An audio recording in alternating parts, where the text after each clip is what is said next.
शुरू करते हम लोग आदरणीय मुख्यमंत्री जी के इस अद्भुत अभ्युदय योजना के अंतर्गत आए हुए सभी विद्यार्थियों छात्र छात्राओं का हार्दिक अभिनंदन और स्वागत करते हैं और आधुनिक भारत की श्रृंखला को हम लोग आगे बढ़ाते हैं। एक टॉपिक हम लोग इससे पहले पढ़ रहे थे, उपनिवेशवाद पढ़ रहे थे। तो उपनिवेशवाद में आपने देखा कि पूरे अगर मॉडर्न हिस्ट्री के पूरे कंसेप्चुअल पार्ट को समझना या पूरी आधुनिक भारत को समझना, तो एक टॉपिक अगर कोई पूछे वो कौन सा टॉपिक होगा, तो क्या बताओगे आप? उपनिवेशवाद। और उपनिवेशवाद से पूरे चरित्र का पता चलता है कि ईस्ट इंडिया कंपनी का क्या मोटिव्स है। क्योंकि आप देखो, जो उन्होंने भारत के संदर्भ में किया वो अपने लिए किया, और जो हम लोगों ने किया विद्रोह, वो उससे मुक्ति पाने के लिए किया कि हमें उपनिवेश से मुक्ति मिल जाए, प्लासी के बाद जो शोषण हो रहा उससे मुक्ति मिल जाए, चाहे वो जनजातीय विद्रोह रहा हो, चाहे वो नागरिक विद्रोह रहा हो, चाहे वो सैन्य विद्रोह रहा हो। कहीं न कहीं उनके जातीय ज्यादतियों से सब परेशान थे। और सबसे बड़ा जो शोषण रहा है वो आर्थिक शोषण रहा, economic exploitation by British east India company, through east India company. और शोषण के कड़ी के रूप में आपने देखा कि कोर्ट ऑफ डायरेक्टर्स, बाद में पिट्स के बाद बोर्ड ऑफ कंट्रोल भी आ जाएगा। रेगुलेटिंग एक्ट के बाद आप देखोगे संसद भी इंटरफियर करने लगती, ब्रिटिश संसद का हस्तक्षेप हो जाता, वो वॉच करने लगती है, वो कंट्रोल करने लगती है गतिविधियों को। तो लगता है कि वो सरकारी ही हो गई, प्राइवेट से उसकी यात्रा शुरू हुई। लेकिन जब वो सरकार को पूंजी वगैरह देने लगी और ऋण लेने लगी, अब जाहिर सी बात है कि आप 4 लाख पाउंड की डिमांड करोगे कि हमें ऋण दे दो, तो कहेगा ठीक है ऋण ले जाओ, ब्याज हमें देते रहो।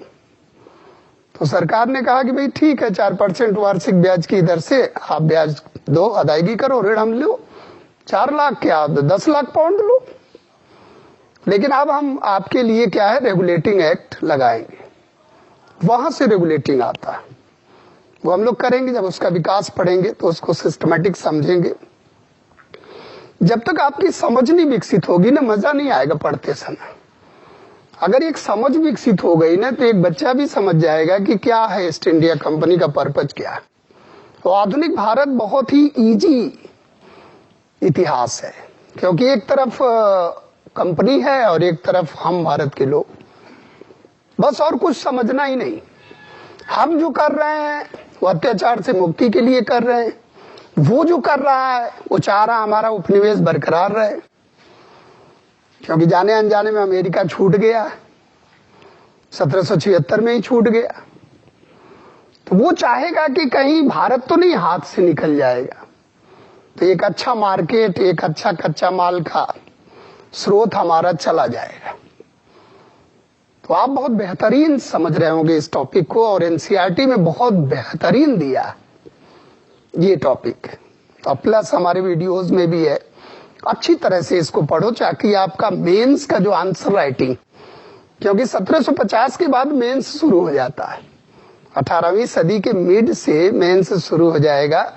यानी कि वही इंडस्ट्रियल रिवॉल्यूशन जब होता वही, तो मेंस के लिए भी फायदा करेगा। जो फर्स्ट पेपर आपका है, जिसमें एक तरह से भूगोल और इतिहास मिलाकर हाफ 250 नंबर का जो पहला पेपर है, दूसरा आपका संविधान का है, तीसरा साइंस इको, और चौथा इथिक्स है, और एक 250 नंबर का आपका निबंध है, और एक 500 नंबर के 2 पेपर हैं, 250 नंबर के ऑप्शनल है। ऑप्शनल पर आप धीरे धीरे दिमाग कंसंट्रेट करते रहो, जो भी ऑप्शनल लेना है इजी वे में। लेकिन उसमें आपको एक महारत हासिल करना पड़ेगा। पहले क्या होता था कि सिलेक्टिव क्वेश्चन तैयार कर लेते थे बच्चे, मिल जाता था उसमें। लेकिन अब वो टफ हो गया। पहला 5वां क्या करेगा, वो 5-5 दे देगा, ऑल आर कंपल्सरी। तो अब टफ हो गया पूरे सिलेबस को रीड करना, पूरे सिलेबस की पहुंच करना। तो इतिहास आपके लिए इसलिए इजी हो जाता है कि आप पढ़ते ही हो।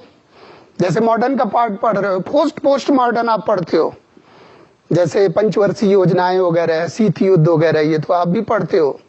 जैसे रियासतों का एकीकरण है, तो ये आईआर में भी टकराएगा, आईआर में भी आता है और इधर भी आएगा। और निबंध लेखन के लिए भी अच्छा है और करंट के लिए भी अच्छा है।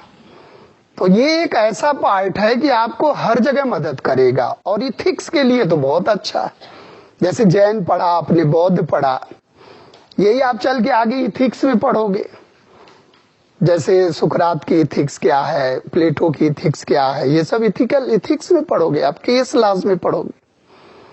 The idea of highest good क्या, शुभ संकल्प क्या है, जो अच्छा हो जाए शुभ है, उसमें शुभ है, जो खराब हो जाए उसमें अशुभ है, कहते नहीं शुभ हो गया। तो इस तरह का अप्रोच आएगा तो वो आपके इथिक्स में काम देगा। यानी कि सब एक दूसरे से कोरिलेटेड। बहुत बेहतरीन हम समझ रहे हैं कि अगर इतिहास भूगोल आपका अच्छी तरह से समझ विकसित है तो आपको रटना नहीं पड़ेगा। बार बार हम कहते हैं मैप पे जाओ, मैप पे जाओ। नहीं, कोई बोलेगा सेंट्रल एशिया, फिर बोलेगा मिडिल ईस्ट एशिया, फिर बोलेगा मिडिल वेस्ट एशिया, फिर बोलेगा साउथ ईस्ट एशिया, तो आप तो घबरा जाओगे, बोल कहां से रहा, एशिया है कहां से, तो ये घबरा जाओगे आप। कभी दक्षिण पूर्वी एशिया ही बोलेगा, कभी दक्षिण पूर्व बोलेगा, कभी मध्य एशिया बोलेगा। तो मध्य है कहाँ, पहले ये तो पता चले कि ए और सी में कौन है, तब तो पता चलेगा मध्य में कौन। तो यूरेशिया, यूराल का जब अध्ययन करोगे, जैसे आपका जो मिस्र है और रसा है, वो एशिया में भी है, यूरोप में भी, यूरेशिया का पार्ट। तो अंगारा land, Gondwana land, Panthalassa, Pangaea सब विभाजित हुआ, कैसे कैसे बना, बड़ी इंटरेस्टिंग कहानी है। उसको पढ़ने की एक उत्सुकता होना चाहिए। पढ़ो आप, खोजी प्रवृत्ति का बनो आप। पद प्रदर्शक क्या होता है ना, शिक्षक क्या होता है ना, पहुंचा देता है आपको, फिर आप खोजबीन करो, क्योंकि आईएएस आपको बनना। तो ये चीज दिमाग में रखो। आप शिक्षक देखो ना, विषय विशेषज्ञ होता है, बहुत ऐसा नहीं है कि सामान्यज्ञ हो गया, लेकिन एक अधिकारी क्या है, सामान्यज्ञ होता है, general approach from every field of the side. लेकिन एक शिक्षक क्या है कि एक जो एजुकेटर है, आपका मेंटर जो है, वो किसी विषय का विशेषज्ञ हो सकता है। बहुत अप्रोच लेगा तो हिस्ट्री, ज्योग्राफी और संविधान पे कमांडिंग होगा, क्योंकि एक दूसरे से कोरिलेटेड है। लेकिन सारे विषयों पर एक सामान्य पकड़ रखना, वो प्रशासनिक अधिकारी का गुण है। तो प्रशासनिक अधिकारी कैसा होना चाहिए, जिसको ज्योग्राफी का भी ज्ञान हो बेसिक, इंडियन इकोनॉमी का भी ज्ञान हो बेसिक, इंडियन पॉलिटिकल स्ट्रक्चर का भी ज्ञान हो, संविधान का भी ज्ञान हो, आईआर का भी ज्ञान हो, साइंस एंड टेक का भी ज्ञान हो, science and technology from the beginning till today, उसका ज्ञान हो। तो एक बेसिक जो समझ है, उससे एक प्रशासनिक अधिकारी निकल कर आता है। तब उसको देखा जाता है कि इसका जो है संतुलन कितना अच्छा। संतुलित अधिकारी चाहिए, ना ये चाहिए ना बिल्कुल सी चाहिए, बी वाला चाहिए। बहुत ज्यादा एकदम मीडियम जैसे अप्रोच का हो और समझ विकसित हो, किसी चीज पर रिएक्ट करता हो। और वो कैसा है, सामाजिक है, आर्थिक है, राजनीतिक है, प्रशासनिक है, दार्शनिक है, जो भी आध्यात्मिक है, क्या कैसा अप्रोच आपका हो सकता है, वही अप्रोच के लेके हम लोग चलते हैं। तो बहुत समझ विकसित करना है। अब हम लोग शुरू करते हैं। एक अच्छा टॉपिक है जो 1857 का रिवोल्ट है, 1857 का विद्रोह, बहुत ही महत्वपूर्ण टॉपिक है। The revolt of 1857। 1857 का विद्रोह, इसके लिए आप देखोगे तो कई तरह का इस टॉपिक में, एक तो आप देखोगे कि इस विद्रोह की पृष्ठभूमि क्या है। पहले आप फॉर्मेट बनाना कि कैसे हम लोग पढ़ेंगे, जैसे क्या है, सोर्सेज क्या है, स्रोत क्या है इस विद्रोह के। फिर इसके बाद देखोगे कि इस विद्रोह के जो है कारण क्या हो सकते हैं, what were the factors which where responsible for the revolt, कारण क्या हो सकते हैं। और फिर देखेंगे हम लोग कि इसके विस्तार क्या है, विस्तार क्या है, नेतृत्व कहां किसने किया, ये प्री का topic.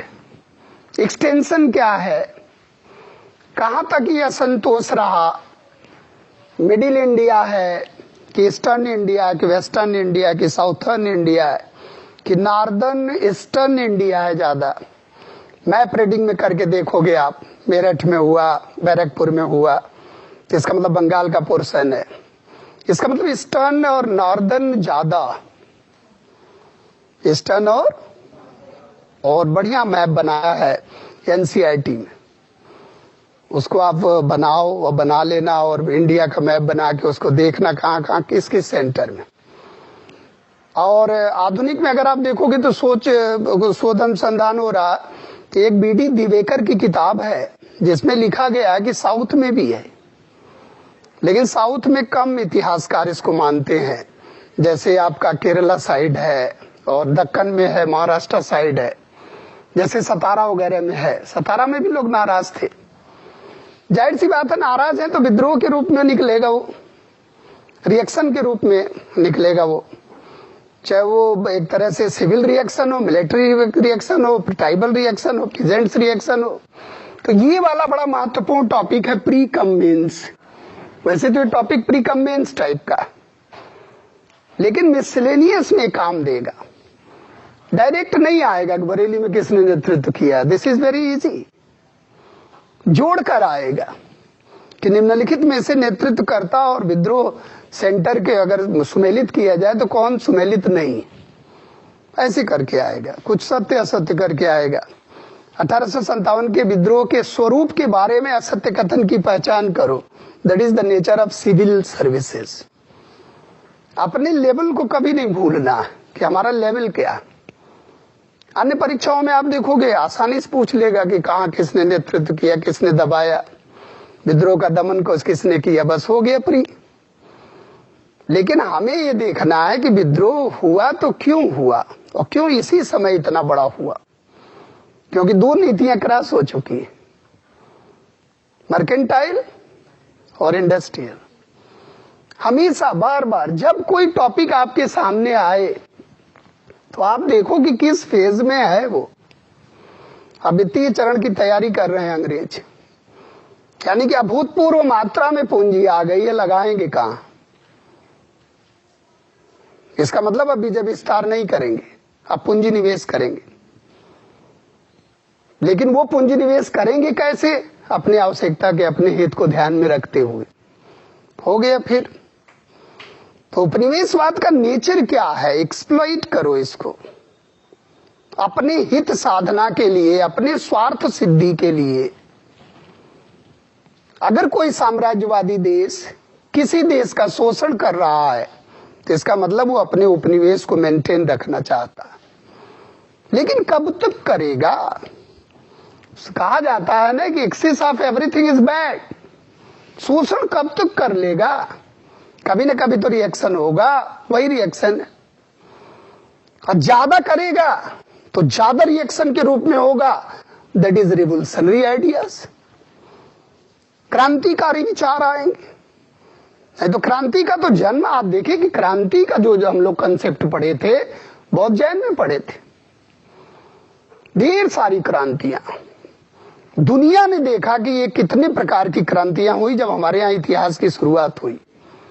Political revolution, social revolution, economical revolution, the role of iron. आप देखो क्या कौन सा संतुष्ट नहीं था। अभूतपूर्व मात्रा में सरप्लस प्रोडक्शन, अभूतपूर्व मात्रा में नगर, 75 प्रकार के व्यवसायिक श्रेणियों का उल्लेख मिलता है महावस्तु में, दीर्घ निकाय में, जातक कथाओं में, कॉमर्शियल एक्टिविटीज।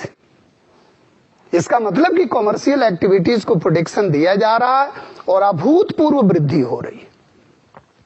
तो that was called economical revolution. लेकिन हमारे यहाँ कभी इस तरह की क्रांति नहीं हो पाई, इंडस्ट्रियल रिवोल्यूशन। नहीं तो हम लोग भी शोषण करते दुनिया का, हुआ ही नहीं। आवश्यकता आविष्कार की। लोग कहते हैं आप क्यों नहीं उपनिवेश बनाए, बोले इंडस्ट्रियल रिवोल्यूशन नहीं हुई, कच्चे माल की जरूरत नहीं हुई, क्योंकि हमारे पास कच्चा भी है, पक्का भी है, सस्ते श्रमिक भी हैं, बना लेंगे, मार्केट है ये। दुनिया से अगर हम कट ऑफ हो जाएं तो जिंदा रहेंगे, लेकिन दुनिया कट ऑफ हो जाए दुनिया से तो मर जाएगी। ये वास्तविकता है, क्योंकि everything is available in India.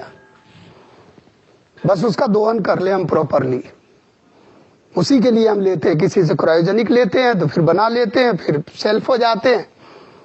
लेकिन हमारे पास सब है, संसाधन है, और मानव संसाधन तो अकूत मात्रा में, लेकिन यूज कैसे होगा, how to exploit, how to use. हमारे पास सोलर एनर्जी, हमारे पास नवीकरणीय ऊर्जा है, अभूतपूर्व भंडार है, विंड ऊर्जा है, विंड एनर्जी, क्योंकि सूर्य की स्थिति आप देखो बेहतर रहती, हम बना सकते हैं, उससे बना सकते हैं। परंपरागत भी स्रोत हैं और नवीकरणीय स्रोत भी है, तो किसी भी चीज की कमी नहीं है। कमी है तो कमिटमेंट हमारे पास ये हो जाए बस कि हमें ये करना, मतलब टोटल सरेंडर कहते हैं ना, भक्ति आ जाए बस। भक्ति का मतलब टोटल सरेंडर, इट बट नहीं, हाँ क्रैक करना तो करना, वो है भक्ति, पूर्ण प्रपत्ति। कहते भक्ति कोई साधना, आराधना, पूजा पाठ नहीं है। भक्ति का मतलब लक्ष्य के प्रति सरेंडर ही कर जाओ। अरे करना है इसको, मतलब रोए रोए में बास कर ले, तब वो है। दिखावा नहीं कि किसी को दिखा रहे हो, आप घंटा बजा रहे हो तो इधर देख रहे हो, देख रहा कि नहीं कोई नहीं। कुछ लोग तो पूजा करते समय भी देखते हैं, कोई देख रहा वो नहीं। एक अंधा जा रहा था तो एक आंख वाला बोला कि तेरे को दिखता नहीं भगवान, तू रोज आ जाता है, मैं कभी कभी मिस करता हूं। बोले तेरे को मालूम नहीं है कि मेरे को नहीं दिखता है, मेरे प्रभु को दिखता है कि ये मेरा भक्त है। तो आंख वाला शांत हो गया। ये चुल रहती ना, आंख वालों को चुल रहती है, ये अपना अजीबोगरीब हरकत करते हैं, तो शांत हो गया। इसको उत्तर मिलना चाहिए ना आंख वालों को। बोले आपको नहीं महसूस होता है। सूरदास को देखो, दिखता था, जैसे वो पंडित सजा देता था भगवान को, तो सूरदास कहते थे अरे ये कौन सा वस्त्र पहना है। अरे बोले तेरे को भी दिखता है क्या, बड़ी चुल है। और रोज बताते थे कि अच्छा आज इस कलर का है। बताओ, जिसको आंख नहीं है उसको दिख रहा, और आंख वाले का रोज एक्सीडेंट हो रहा। कभी आप पेपर में पढ़े, अंधा जा रहा था नेशनल हाईवे में, उड़ा दिया किसी ने। और रोज आप पढ़ते हो कि ओवर कॉन्फिडेंस है ना कि मेरे पास आंख है। कुछ तो इतने कॉन्फिडेंस में चलते हैं, तीसरी भी है नहीं। आप देखते हो हैंडल छोड़ देते हैं, बोले देखते हैं कौन मारता है, तब तक टेम्पू ही सफिशियंट। तो आप देखो कि इस तरह से स्रोत है, कारण है, विस्तार है, नेतृत्व है। इसमें आप कह सकते हो कि सहभागिता है। ये बहुत बड़ा टॉपिक, सहभागिता है। किसने किसने भाग लिया, किसने किसने नेतृत्व किया, कहां कहां विस्तार हुआ, ये बहुत ही महत्वपूर्ण टॉपिक है। इससे इसका पता चलेगा, इसके स्वरूप का पता चलेगा। एक टॉपिक हम लोग ये भी देखेंगे कि इसका स्वरूप क्या है। नेचर, प्यारा नेचर, नेचर कैसा, नेचर ऑफ द रिवोल्ट, ये आता है मेंस के क्वेश्चन। जब आप मेंस में लोगे इतिहास, तो ये आएगा कि what is the nature of this revolt. किसी का नेचर बता दो आप कि हमारे पृथ्वी का नेचर क्या है, हमारे विद्रोह का नेचर क्या है। किसी का नेचर, किसी का कैरेक्टरिस्टिक्स आप पूछो और बयान कर दो, आप उस नेचर की बात कर रहे हैं। प्रकृति क्या है, कैसा विद्रोह है क्या। तो आप देखोगे नेचर में, आप देखोगे क्या सैन्य है, क्या राष्ट्रीय है, क्या स्वतंत्रता संग्राम है, क्या सामंती है, क्या कृषक है, किस तरह का विद्रोह है, पक्ष विपक्ष समपक्ष। मूल्यांकन बाद में करोगे आप, लेकिन पहले तो ये देखोगे विच टाइप ऑफ रिवोल्ट। आप बाद में कहोगे कि नहीं, सम्मिलित असंतोष का सम्मिलित परिणाम। अगर एक शब्द में कहा जाए तो प्लासी से लेकर 100 वर्षों के बीच उपजा असंतोष का परिणाम। सामाजिक, आर्थिक, राजनीतिक, प्रशासनिक जितने भी हैं, तात्कालिक, कुछ कारण दीर्घकालिक होंगे, कुछ कारण तात्कालिक होंगे। तो देखो आप नेचर को आप जान जाओगे। इसके बाद आप एक पॉइंट और देखोगे कि क्या अपने ऑब्जेक्ट में सफल नहीं रहा, असफलता। असफलता के कारण क्या हो सकते हैं? क्या संगठन मजबूत नहीं था? क्या नेतृत्व मजबूत नहीं था? कई चीजें आप इसमें देखोगे कि असफल हम क्यों हो गए, अभारी पड़ता हमेशा। तो इसमें आप देखोगे क्या नेतृत्व कमजोर रहा, क्या संगठन कमजोर रहा, क्या सहभागिता कमजोर रही, क्या संसाधन कमजोर रहा, क्या परिस्थितियां हमारे अनुकूल नहीं थी। These are the factor. अभाव अगर है तो आप असफल हो जाओगे। अभाव, वो कहते हैं ना फेल्योर इज की टू सक्सेस। ओ भारी पड़ता सब पर, सफलता। देखो भारी पड़ रहा। अगर समय का प्रॉपर सदुपयोग नहीं करोगे आप तो सफलता नहीं मिलेगी। समय का प्रॉपर सदुपयोग करना।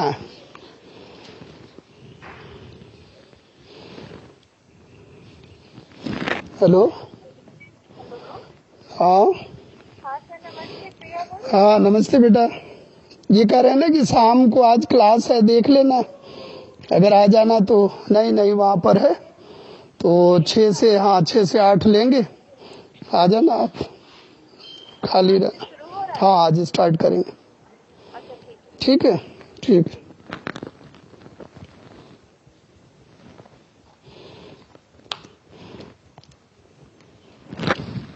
तो आप देखो कि दीज आर द फैक्टर्स।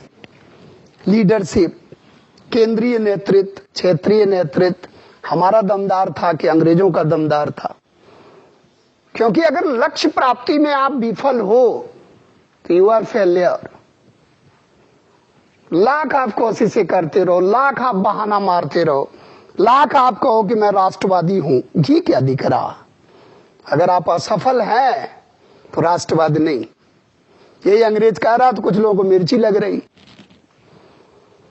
इतिहास बयान कर रहा है और सर पे चढ़ के बोल रहा। ये किसी का पेटेंट कराया हुआ इतिहास नहीं है। ये आजादी के बाद जो हिस्टोग्राफी चली है उस पे लोगों ने अपना बयान व्यक्त किया, लिखा है। वीर सावरकर ने लिखा है कि ये this is the first war of Indian independence. लेकिन मुझे लगता है कि वीर सावरकर का ज्यादा राष्ट्रवाद बोल रहा इस समय। मंगल पांडे को छोड़ दो आप, तो कौन मार रहा है किसी अंग्रेज को पकड़ के? क्या आप बता दो पूरे इतिहास में किसी किसान ने एक अंग्रेज को एक लाठी मारा हो? कहीं नहीं मारा। अब मारता तो अंग्रेज रहता यहां, कभी नहीं रहता। इतने शोषण के बाद हम लोग एक नहीं हुए, मारे नहीं। और यहां तो अंग्रेजों ने हद कर दिया। अच्छा, इतनी एकता हो सकती है, देखते हैं आगे कैसे होगी। Divide and rule, that is outcome of this revolt. पकड़ लिया उन्होंने। देखो, परिणाम सुखद भी होगा, परिणाम दुखद भी होगा, परिणाम निगेटिव भी होगा, परिणाम पॉजिटिव भी होगा। रेलवे का परिणाम निगेटिव भी है, पॉजिटिव भी है। ले जाएगा थोड़ा पटरी, वो ले थोड़ा जाएगा। आज रेलवे दौड़ रही है, लेकिन वो रेलवे किसकी है? लाल डलहौजी की है, करजन की है। जितना बिछा के गया आज नहीं बिछा पा रहे हम लोग, जितना उसने 15 वर्षों में बिछा दिया। आज उतना रेलवे का हम लोग विस्तार नहीं कर पा रहे हैं। कितना हजार बिछा के गया था, 65,000, 60,000, 50,000। आज हम लोग 20-25 हजार विस्तार नहीं कर पा रहे, due to the lack of commitment. कहां लगाएं हम? धन है, कहां लगाएं, कैसे लगाएं, कैसे लोगों को सुविधा दें, कैसी व्यवस्था करें? आप देखो यार, राष्ट्रवाद कहां है? गर्भावस्था में है, बिगनिंग है। National feeling was in the beginning, starting point of national feeling. और अंग्रेज कह रहा है कि मैं राष्ट्रवाद का पिता हूं भारत में, तू मेरी संतान है, राष्ट्रवाद मेरी संतान है, भले मैं समय समय पर उसे मारा हूं। क्योंकि अत्याचार किया है, यानी कि सौतेला व्यवहार किया है, यानी कि रियल संतान नहीं है क्या? आप यहां से देखोगे। राजा राम मोहन राय को यहां रख के देखो, राजा राम मोहन राय इस दुनिया से जा चुके हैं। देवेंद्रनाथ टैगोर, केशव चंद्र सेन, आप लगा के देखो थर्मामीटर, आर्य समाज आया नहीं है। दयानंद सरस्वती धीरे धीरे पुष्पित पल्लवित होंगे अभी, आप देखो। इसके बाद आर्य समाज आ रहा 75 में। अब पैरामीटर आप कहां लगा रहे हो? विद्रोह से। विद्रोह से इधर है कि विद्रोह से उधर है, पता चल जाएगा आपको। अगर विद्रोह से इधर है, फुल ऑफ नेशनलिज्म है, विद्रोह से उधर है, लैक ऑफ नेशनल फीलिंग। जैसे ब्रह्म समाज, वो तो राजा राम मोहन राय खुद अंतरराष्ट्रीयतावादी थे, नेशनलिस्ट थे, एज वेल एज इंटरनेशनलिस्ट थे। आप देखो 1821 में जब नेपाल्स की क्रांति होती है, उसकी जो है स्पेनिश क्रांति होती है, तो कितना हर्षित होते हैं, कितना खुशियां मनाते हैं। और जब नेपाल्स में विफलता होती है क्रांति की, कितना दुखी हो जाते हैं। तो राजा राम मोहन राय राष्ट्रवादी ही नहीं थे, अंतरराष्ट्रीयतावादी भी थे। विदेश नीति आप देखो, आप अपने फंडामेंटल राइट्स में देखो, विदेश जाने का अधिकार, विदेश जाने से हमें कोई रोक ले, धरती पे पैदा हो तो बताए, इंडिया के धरती पे छीन ले पासपोर्ट, कोई हवालात की याद दिला दिया जाएगा। But that was possible due to the effort of Raja Ram Mohan Roy. सागर पार चले जाते थे उस दौर में जब जाना पाप माना जाता था, अंधविश्वास था। सागर पार जाना अंधविश्वास था, लेकिन राजा राम मोहन राय ने उस अंधविश्वास को तोड़ा। भाभी को लोगों ने, जगमोहन की मृत्यु हो गई इनके भैया की, भाई की, इनकी भाभी को इनके सामने लोगों ने जला दिया, अलका मंजरी को। आप बीतती है ना, जब आप बीती होती है ना, तब कष्ट होता है। और जब पड़ोसी के पास होता है ना, तो लोग कहते हैं इट शुड बी कंटिन्यूअस। और जब खुद पर पड़ता है तो क्या कहते हैं? It should be restricted. और जब पड़ोसी पे पड़ता है भूत प्रेत, तो कहते हैं I don't believe in this. और जब खुद पर पड़ता है, उड़ने लगते हैं, उठा के फेंक देते हैं 10-20 लोगों को, तो कहते हैं हाँ समथिंग इज हिडन। फिर कैसे हिडन हो गया भाई? अरे सपोज दैट है, अगर नेचुरल है तो सुपर नेचुरल भी तो होगा। घोस्ट को मानते ही नहीं भाई। अगर है, पृथ्वी पर है, तो वो भी प्रवृत्तियां चल रही हैं, मान तो लो। और जब मानेंगे तो फिर हनुमान चालीसा पढ़ेंगे। अगर बता दिया जाए कि फला जगह से क्रॉस करोगे, एक बहुत बड़ा जगह हुआ है, रात में जगता, जैसे ही रात में उधर गए, शुरू हो गया भूत प्रेत निकट नहीं आवे, महावीर जब नाम सुना मैं। तो हनुमान जी भी सोचते कहां कोई आ गया। अच्छा, विवेकानंद बड़े अपोजिट थे इसके। बोले, कोई बोल दिया कि फला पेड़ पर भूत है, तो विवेकानंद कहते थे चलो मैं चलता हूं, या तो इतना आप में पावर हो कि जाओ आप लड़ जाओ, अगर हो भी तो। कहते थे कि नहीं तुम्हारी यहां है, वहां नहीं है। लेकिन हर व्यक्ति थोड़ी ना ऐसा होगा। लेकिन आप बीतता है तो पता चलता है कि अरे वही शिकार हो गया। का इलाज ही नहीं होता तो फिर दूसरे प्रकार के लोग इलाज करते हैं। लो, ये एक नई विचारधारा, इसको भी जोड़ा जाएगा, कोई दिक्कत नहीं, अच्छी है, सराहनीय प्रयास है, ऐसे लिखना मत। लेकिन तो ध्यान रखना है कि ये चीजों को हम लोग पैरामीटर में डाल के देखेंगे कि कैसे हम लोग, ये वाला आप समझ रहे हो पॉइंट, संसाधनों का अभाव, राष्ट्रीय एकता का अभाव, सहभागिता का अभाव, सभी लोगों के भाग लेने का अभाव, अभाव लगाते चले जाओ, हो गया ये टॉपिक, क्योंकि मेंस का टॉपिक है। योग्य नेतृत्व का अभाव, बस अभाव लगा दो, lack of able leadership, lack of proper strategy, lack of national feeling, lack लगा दो बस। और आप अपनी स्ट्रेटजी के माध्यम से अगर इसे आप देखते हो तो आप इसको देखो, स फॉर समय, फ फॉर फल, ल फॉर लगन, ता फॉर ताकत। अगर इनका अभाव होगा तो आप असफल हो जाओगे।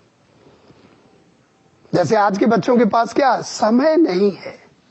बोले समय लगाते कहाँ हो? बोले पढ़ाई को छोड़ के। और आप देखो समय नहीं है और फल की इच्छा तो इतनी है ना कि कल ही लगा दो स्टार स्टार जितने।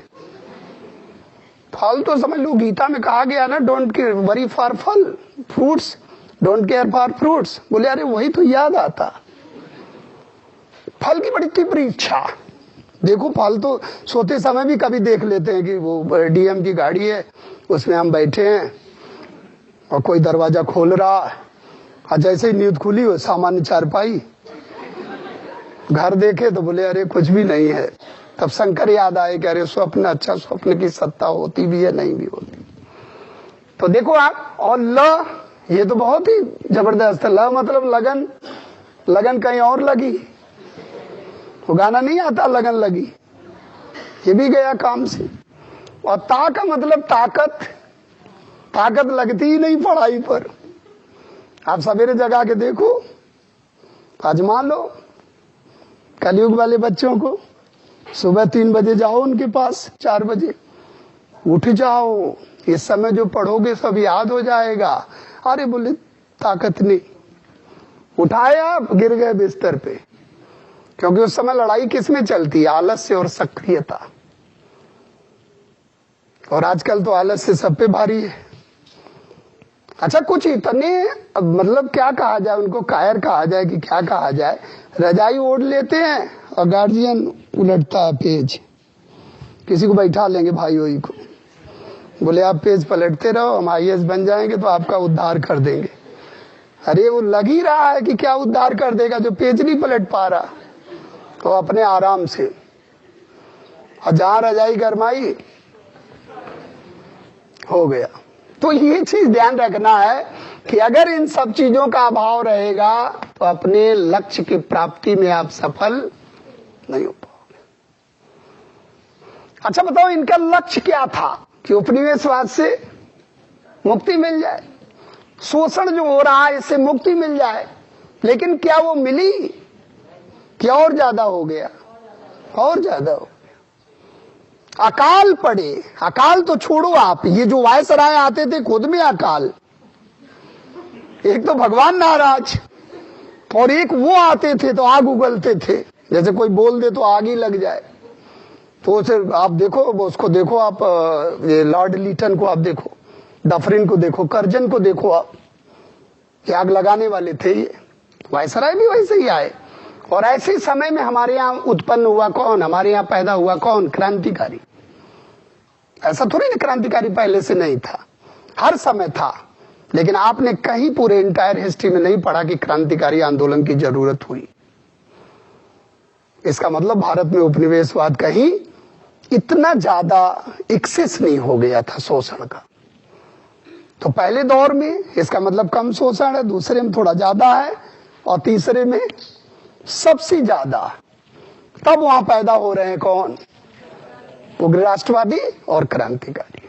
तो ये चीजों को थोड़ा ध्यान रखना। इसके बाद असफलता के कारण का जब आप अध्ययन कर लोगे तो इसके थोड़ा सा परिणाम का अध्ययन करेंगे हम लोग, परिणाम या महत्ता का अध्ययन करेंगे। अच्छा परिणाम एक चीज और आप देखना, तात्कालिक भी हो सकता है, दीर्घकालिक भी हो सकता है, ध्यान रखना। एक तो आपका तात्कालिक परिणाम होगा और एक दीर्घकालिक परिणाम होगा।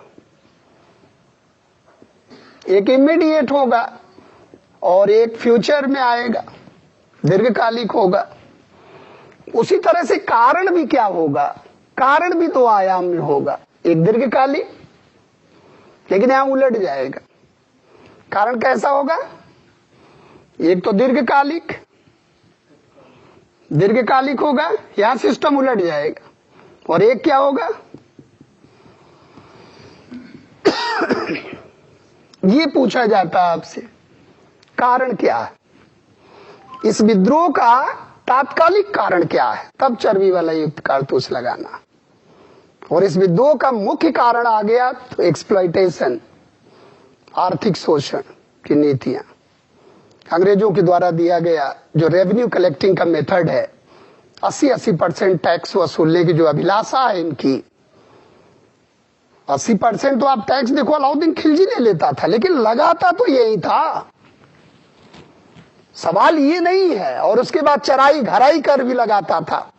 50% से ऊपर टैक्स लिया अलाउद्दीन, एक्स्ट्रा टैक्सेशन लगाया, लेकिन रक्षा किया तो गिला शिकवा नहीं था प्रजा को।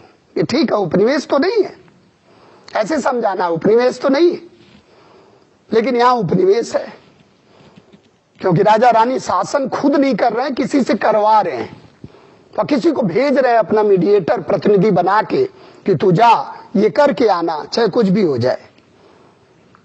तो आप देखो ऐसे कैसे नीतियां बदल रहे हैं अब ये, तो इसमें थोड़ा सा सिस्टम आपका उलट जाएगा। उलट गया कि नहीं? परिणाम पहले तात्कालिक, फिर दीर्घकालिक, और कारण फिर तात्कालिक। तो ये ध्यान रखना आपको। अब हम लोग थोड़ा सा देखते हैं इसको और शुरू करते हैं एक एक टॉपिक को। तो परिणाम आप समझ गए, इसके बाद जो होगा परिणाम, यानी कि बाद में जो आएगा वो क्या है? बाद में जो आएगा वो परिणाम, और पहले जो होगा, यानी कि भूतकाल में जो होगा, अतीत में जो होगा, अतीत। और अतीत इसका कहां से चल रहा है? 1757 प्लासी। देखो अब ये है, ऐसे आप लिखना और ऐसे बोलना भी, यानी कि प्लासी से लेकर 100 वर्षों के बीच अंग्रेजों के द्वारा अपनाई जाने वाली विभिन्न नीतियों का असंतोष का संचित परिणाम है 1857 का विद्रोह। ऐसे लाइन आप भेजोगे, किसी एक कारण का पूरा परिणाम नहीं है, विभिन्न नीतियों का। राजनीतिक पॉलिसी है, प्रशासनिक है, धार्मिक है, सांस्कृतिक है, इकोनॉमिक है, सबसे ज्यादा तो इकोनॉमिक है, आर्थिक। पहले हम लोग किसको डिस्कस करेंगे? आर्थिक, राजनीतिक, बादशाह के प्रति किया गया व्यवहार, अवध के नवाब के प्रति किया गया व्यवहार, पेशवा के प्रति किया गया व्यवहार, जमींदारों के प्रति किया गया व्यवहार गलत था, इसलिए वो असंतुष्ट थे। आप इसको उस आईने से देखते नहीं हो। जो असंतुष्ट है वो भाग लेगा, या तो तटस्थ रहेगा, लेकिन अंग्रेजों का साथ नहीं देगा, क्योंकि वो असंतुष्ट। अगर पेशवा असंतुष्ट है, पेंशन पाने वाला असंतुष्ट है, जिसकी पेंशन छिन जाएगी, वो अंग्रेजों का साथ नहीं देगा, भले भारतीयों का साथ न दे, बैठेगा अलग। शिक्षित वर्ग में भी देखो आप, न्यूट्रल हो गए बहुत से। जरूरी नहीं कि सब अंग्रेजों का साथ दें, न्यूट्रल हो गए, क्योंकि अब उन्हें धीरे धीरे समझ में आ रहा है कि नहीं, देश को बचाना। और आप देखोगे भारतीय राष्ट्रीय कांग्रेस का जब पहला सेमिनार होगा, 72 सदस्य रहेंगे और 72 नॉन स्टॉप अंग्रेजी बोलने वाले रहेंगे, यानी कि मध्यम वर्गीय समाज से रहेंगे, वकील, इंजीनियर, पत्रकार और डॉक्टर रहेंगे कांग्रेस के पहले अधिवेशन में। तब अंग्रेजों के होश उड़ गए कि अरे ये तो अंग्रेजी फर्राटा बोल रहा। किसी को आप अंग्रेजी क्लर्क पढ़ाने के लिए पढ़ाओ और वो उड़ा दे आपको अंग्रेजी मीडियम में, तो इसका मतलब कि जम के अंग्रेजी पढ़ रहा या अंग्रेजी सूट कर गई। भाई या तो सूट करेगी या तो सूट ही कर जाएगी, दो ही चीज दिखेगा, या तो भाग गई या तो भाग गई है, दो ही चीज होगा, तीसरा नहीं होगा। तो चलो आप शुरू करते हैं हम लोग। What is the nature? Heading डालो आप, स्वरूप। अब देखो आप इसमें स्वरूप को कैसे आप अध्ययन करोगे। जैसे आपसे कोई पूछे कि 1857 के विद्रोह का स्वरूप कैसा था, है? बोलते जाओ, वो स्वरूप होगा लेकिन वो पूरा नहीं होगा। ये कह रहे हैं क्षेत्रीय था, जो भी बोलोगे हम लिख देंगे, क्षेत्रीय था। तो ये तो हम लोग बोल ही रहे हैं, अखिल भारतीय नहीं था, तो क्षेत्रीय था, है? अगर पैन इंडिया नहीं है तो क्षेत्रीय है। और सबसे बड़ी बात है कि इसका स्वरूप क्या है, प्रगतिशील है, सेक्युलर है, साइंटिफिक है, लॉजिकल है, फेमिनिस्टिक है। आप इसको स्वरूप को आप देखोगे तो कहीं ना कहीं तर्क को सहारा लोग ले रहे हैं, क्योंकि राजा राम मोहन राय के बाद राजा राम मोहन राय इस दुनिया से जा चुके हैं। वो भी सामाजिक धार्मिक आंदोलन हो रहा है, कुरीतियों को हटाने का प्रयास किया जा रहा, सती प्रथा को प्रतिबंध लग रहा। तो इसका मतलब तर्क पर अब सती प्रथा खरा नहीं उतर रही है, इसलिए सती प्रथा पर प्रतिबंध लगाया जाना चाहिए। आप बताओ, कोई जरूरी सती प्रथा इसी समय की दी नहीं कि शुरू से है? शुरू से है, तो कैसे इसी समय कुरीति हो जा रही है? इसका मतलब सत्यता अगर होगी, तार्किकता होगी, वैज्ञानिकता होगी, तो उसी का एक्सेप्टेंस होगा, नहीं तो रिजेक्शन होगा। भाई लोग स्वीकार कैसे करेंगे? जो तार्किक हो, जो वैज्ञानिक हो, जो मानवीय हो, जो मानवतावादी हो। और यही सब लक्षण निकल कर आएंगे किसके? 1800 वो जो है धर्म और समाज सुधार आंदोलन के, चाहे वो इटली का हो चाहे यहाँ का हो। तो यहाँ कहीं ना कहीं आप जब इसका नाम लोगे तो इसका मतलब राजा राम मोहन राय की संस्था चल रही, अखिल भारतीय चल रही कि नहीं? 1856-57 में आप देखो कमान किसको दे दी गई? केशव चंद्र सेन। और आचार्य केशव चंद्र सेन ने ब्रह्म समाज को क्या बना दिया? Akhil Bharatiya, all over India में फैला दिया। तो वही प्रार्थना समाज के रूप में महाराष्ट्र में आया और वही वेद समाज के रूप में मद्रास में आया। इसलिए दक्षिण भारत का ब्रह्म समाज पूछा जाए तो वेद समाज। इसका मतलब किसके प्रभावों का परिणाम है? आचार्य केशव चंद्र सेन। पूरे भारत में आग लगाने वाली आचार्य केशव चंद्र सेन। तो देखो, तो इसको समझना बहुत जरूरी है कि ये आंदोलन जिसका नेचर आप समझने का प्रयास कर रहे हो, क्यों अखिल भारतीय नहीं हो पाया, हमें इस पे भी चर्चा करना। जैसे आप कह रहे हो ना कि हाँ अखिल भारतीय नहीं हो पाया, और आपको अपने पक्ष में लिखना है कि अब आप कह रहे हो अखिल भारतीय नहीं हो पाया, तो इसका मतलब अंग्रेजों के लिए प्लस है। अंग्रेज यही तो कह रहा है कि आप राष्ट्रवादी नहीं है इस समय, और आप राष्ट्रवादी नहीं है तो इसका मतलब आप क्या है? रीजनल है, यही तो कह रहा। तो ध्यान रखना आप, क्षेत्रीय और दूसरी चीज की सैन्य विद्रोह है, राष्ट्रीय है। देखो आप कुछ पर आप कर सकते हो, स्वतंत्रता संग्राम है, स्वतंत्रता संग्राम है। बहुत जो राष्ट्रवाद की भावना से ओतप्रोत होगा वो बोल देगा कि वॉर ऑफ इंडियन इंडिपेंडेंस। जैसे आप देखो सैन्य विद्रोह है, राष्ट्रीय विद्रोह है, स्वतंत्रता संग्राम है। अब जैसे सैन्य विद्रोह करने वाले कौन होंगे?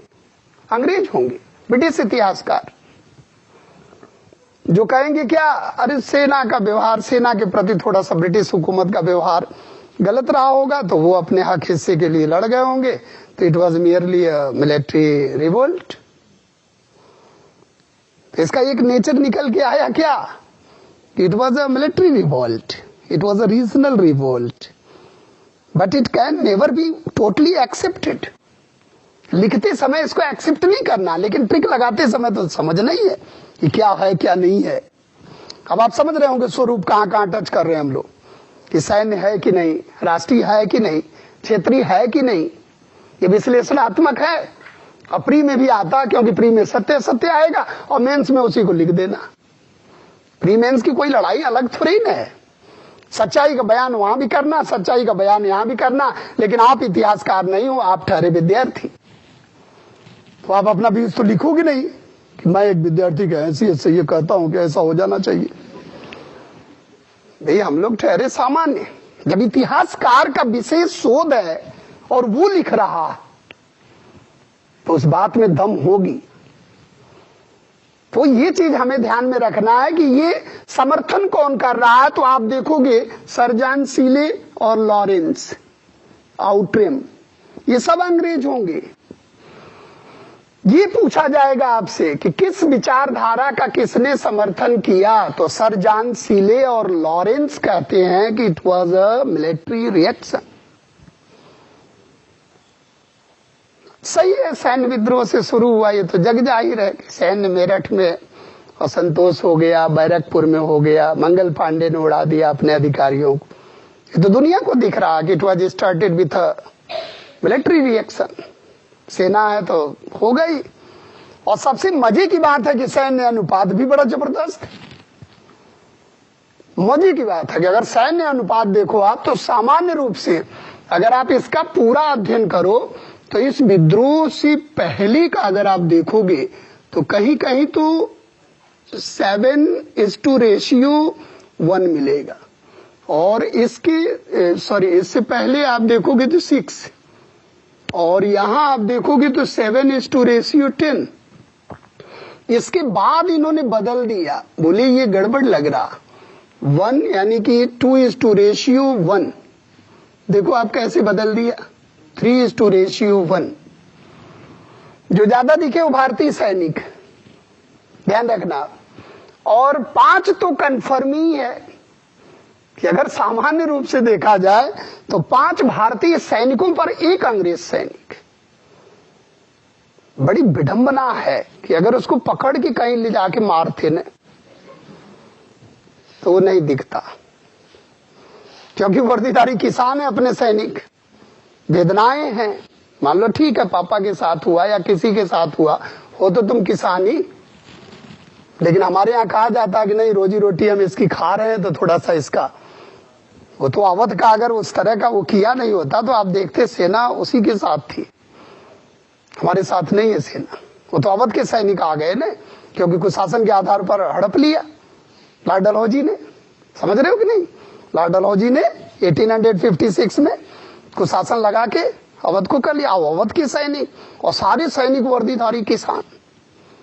तो आप देखो कैसे परेशान थे ये।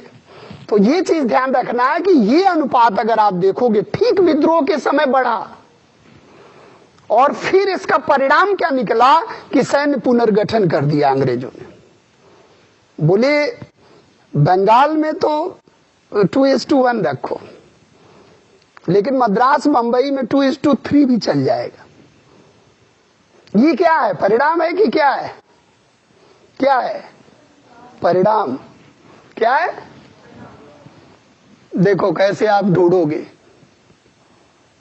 और अन्य जगह मद्रास और बंबई देखो। और इसी को कहा जाता है कि 1858 में पील आयोग आया, पील आयोग, उसके रिकमेंडेशन का ये परिणाम है कि अब आप सतर्क हो जाओ, नहीं तो आगे विद्रोह होगा तो यही मार डालेंगे। डर जाएगा व्यक्ति।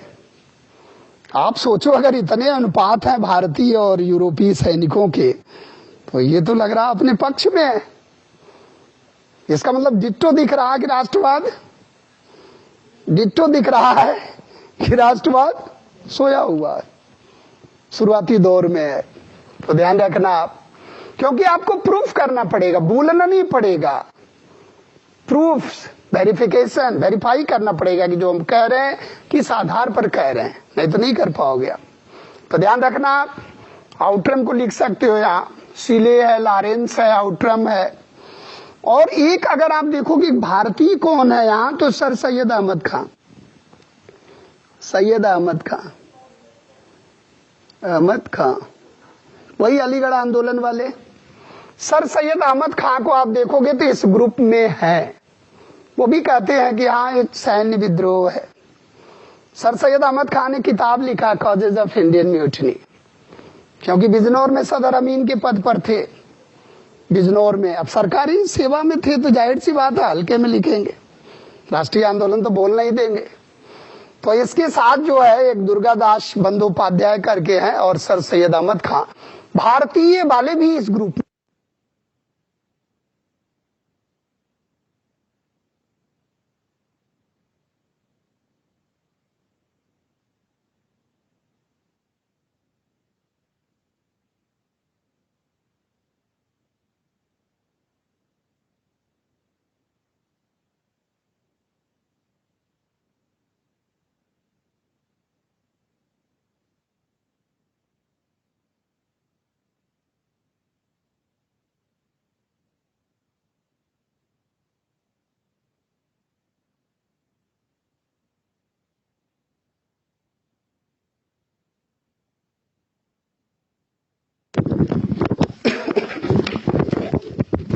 सर सैयद अहमद खान, अब आप आ जाओ राष्ट्रीय पर। देखो आप राष्ट्रीय पर कौन है जो कह रहा है कि भाई राष्ट्रीय विद्रोह।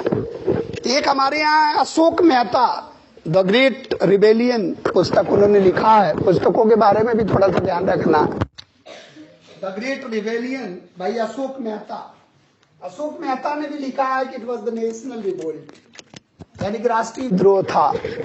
और सबसे मजे की बात है कि एक अंग्रेज लिखता बेंजामिन डिज़रायली, और हाउस ऑफ कॉमन्स में बेंजामिन डिज़रायली ने इसको घोषणा किया कि जो भारत में विद्रोह हो रहा है वो राष्ट्रीय, नेशनल इन नेचर।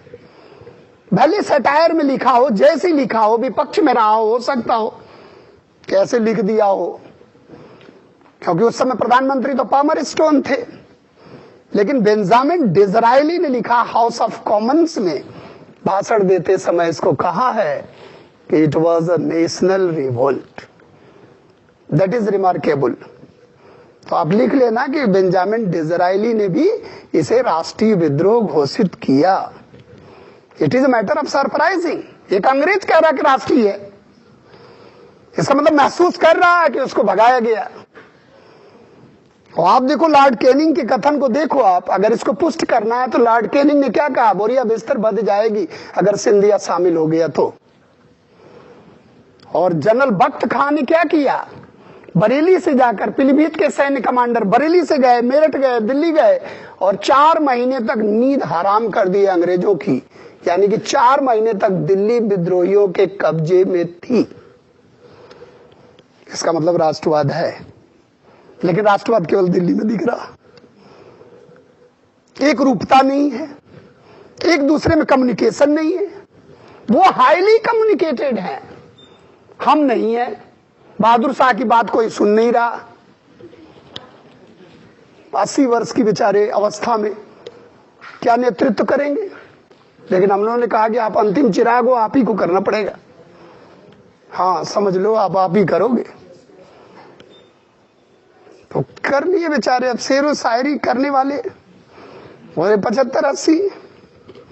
एक तो उम्र का प्रभाव, और दूसरे नेतृत्व हम लोगों ने दे दिया, और तीसरे पेंशन ले रहे थे अंग्रेजों का। किसी से आप पेंशन लो और उसी के विरुद्ध, वो तो सही कर देगा। कई विडंबना हमारे नेतृत्व में, हमारे केंद्रीय नेतृत्व में आप देखोगे गड़बड़ी है। और उधर का केंद्रीय नेतृत्व देखो, लॉर्ड कैनिंग अगर बोल दिया कि वहीं रुके रहो तो मजाल क्या, सैनिक चला जाए वहां से। ये है आदेश की एक रूपता, uniformity of order, uniformity of objective, uniformity of leadership. इससे होता फतह। आप देखो एक कमांडर इन चीफ एक जा रहा था इलाहाबाद की तरफ, और लॉर्ड कैनिंग का आदेश गया कि नहीं, तुम कुंवर बहादुर सिंह से निपटना है, बिहार जाओ। तो वहीं से वो मूव कर गया और बिहार चला गया। क्या हमारे यहाँ नाना साहब, बेगम हजरत महल और झांसी की रानी लक्ष्मीबाई के बीच में ऐसा कोई एक रूपता है? नहीं। तो संगठन हमारा कमजोर है, उद्देश्य में हमारे क्षेत्रीय नेतृत्व ज्यादा है, अखिल भारतीय नेतृत्व नहीं। पूरा एक जगह अगर आप पकड़ लिए तो पूरा इसका भेद खुल जाएगा कि विद्रोह है क्या, कैसे इसको समझना है, और पूरा mains, pre cum mains approach आपका डेवलप होगा। हमेशा ध्यान रखना है इसको। आप देखो, आप राष्ट्रीय में किसको आपने देखा, एक तो अशोक मेहता, और किसको लिखा आपने, और एक बेंजामिन डिज़रायली, ये ध्यान रखना आप। अब देखो एक व्यक्ति आ रहे हैं, स्वतंत्रता संग्राम, वीर सावरकर, बीडी सावरकर। इनकी पुस्तक है the first war of Indian independence, मूल रूप से मराठी में लिखी गई ये पुस्तक, जरूर लिखना आप। भारत का सुनियोजित स्वतंत्रता संग्राम। अभी बहुत बड़े राष्ट्रवादी थे बीडी सावरकर, विनायक दामोदर सावरकर, वीर सावरकर। विनायक दामोदर सावरकर की पुस्तक का नाम क्या है, the first war of Indian independence. Bharat का प्रथम स्वतंत्रता संग्राम, the first war of Indian independence by Veer Savarkar. और ये 50 वर्ष पूरा होने पर लंदन में लिखी गई। अब लो, अब 50 वर्ष पूरा होने पर 1907 में लंदन में लिखी जा रही। अब सोचो कितना एविडेंस इन्होंने जुटाया होगा, साक्ष्यों के आधार पर। इन्होंने बहुत बखूबी करके उसको लिखा, वेरीफाई करके लिखा है कि यस, स्वतंत्रता संग्राम है, प्रथम भी है, स्वतंत्रता भी है, संग्राम भी है। और इसका काट किसने किया? RC Majumdar. It was neither first nor national और नॉर मूवमेंट।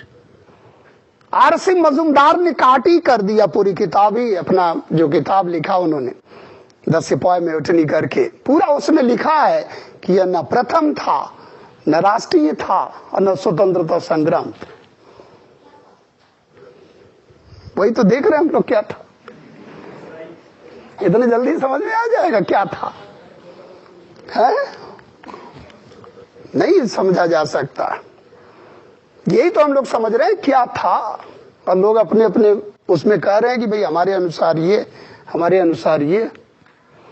आप बताओ, कोई आपसे पूछे कि पृथ्वी का स्वरूप कैसा है तो आप क्या कहोगे? हाँ, तो फिर क्यों नहीं कह दे रहे हो नारंगी? फिर पृथ्वी का स्वरूप कैसा है? पृथ्वी जैसा है, पृथ्वीकार है, वही लबधक। उसकी हिंदी क्या है? पृथ्वी जैसी।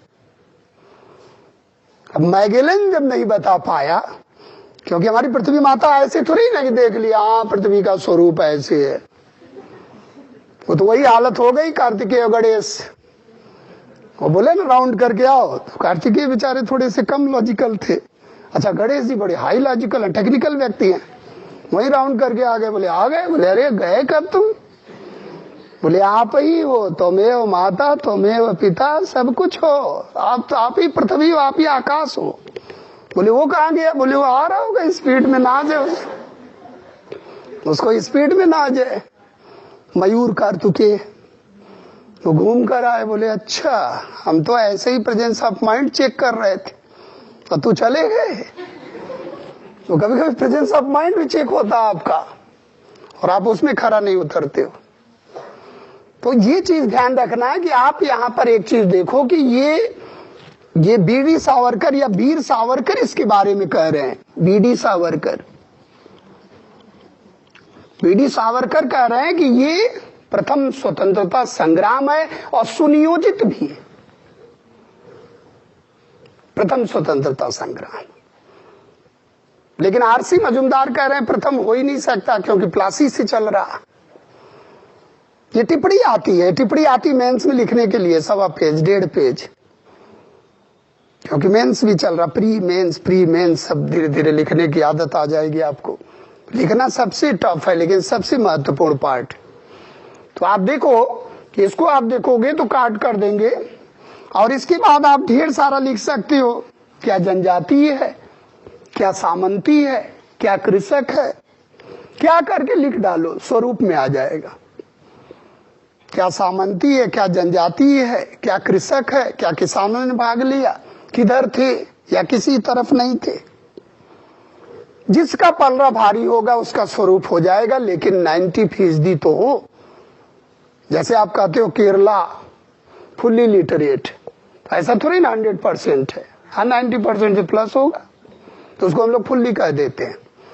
गोवा फुल्ली अर्बनाइट है, महाराष्ट्र अर्बनाइजेशन में आगे है, इसका मतलब परसेंटेज है खूब। जैसे सिंगापुर आप देखो तो बिल्कुल एकदम लगता है कि हाँ फुल्ली अर्बनाइट, गांव दिखेंगे ही नहीं। गोवा देखो अपना। तो कहने का मतलब क्या है कि एक परसेंटेज है अच्छा खासा, 90% से ऊपर। 90% से ऊपर लोग राष्ट्रवादी दिखे तो राष्ट्रवादी हो जाएगा। 90% से लोग हिंदी बोलने लगे, हिंदी राष्ट्रभाषा हो जाएगी। लेकिन फीलिंग में तो आ जाए। अभी तो सब ऐसे ही लड़ाई करते हैं, नहीं बोलेंगे। साउथ वालों को देखो बुलवा के। तो इसका मतलब क्या है कि ये स्वतंत्रता संग्राम है, सैन्य विद्रोह है, जो भी, एक ये विचारधारा को देख लेना। तो इसका मतलब कि अगर एक शब्द में आपको कहा जाए, निष्कर्ष निकालें आप। इस तरह से लग रहा है कि जैसे पृथ्वी को हम लोग एक शब्द में बोल रहे हैं कि पृथ्वी जैसा है। 1857 का विद्रोह कैसा था? 1857 के विद्रोह नन ऑफ दीज, भाई एक फिगर तो दिख ही रहा है कि नन ऑफ दीज होगा। आप बताओ इसमें कोई पसंद आ रहा? कोई नहीं आ रहा। सैन्य विद्रोह था कि कृषक विद्रोह था? बोले कृषक भी नहीं था। और कृषक होता तो सारे किसान हमारी तरफ होते, या सारे किसान हमें दबाने के लिए उधर होते। लेकिन कुछ तो बैठे हैं, ठीक है उतना अत्याचार नहीं है कि नहीं? उसमें भी आप देखो रेशियो।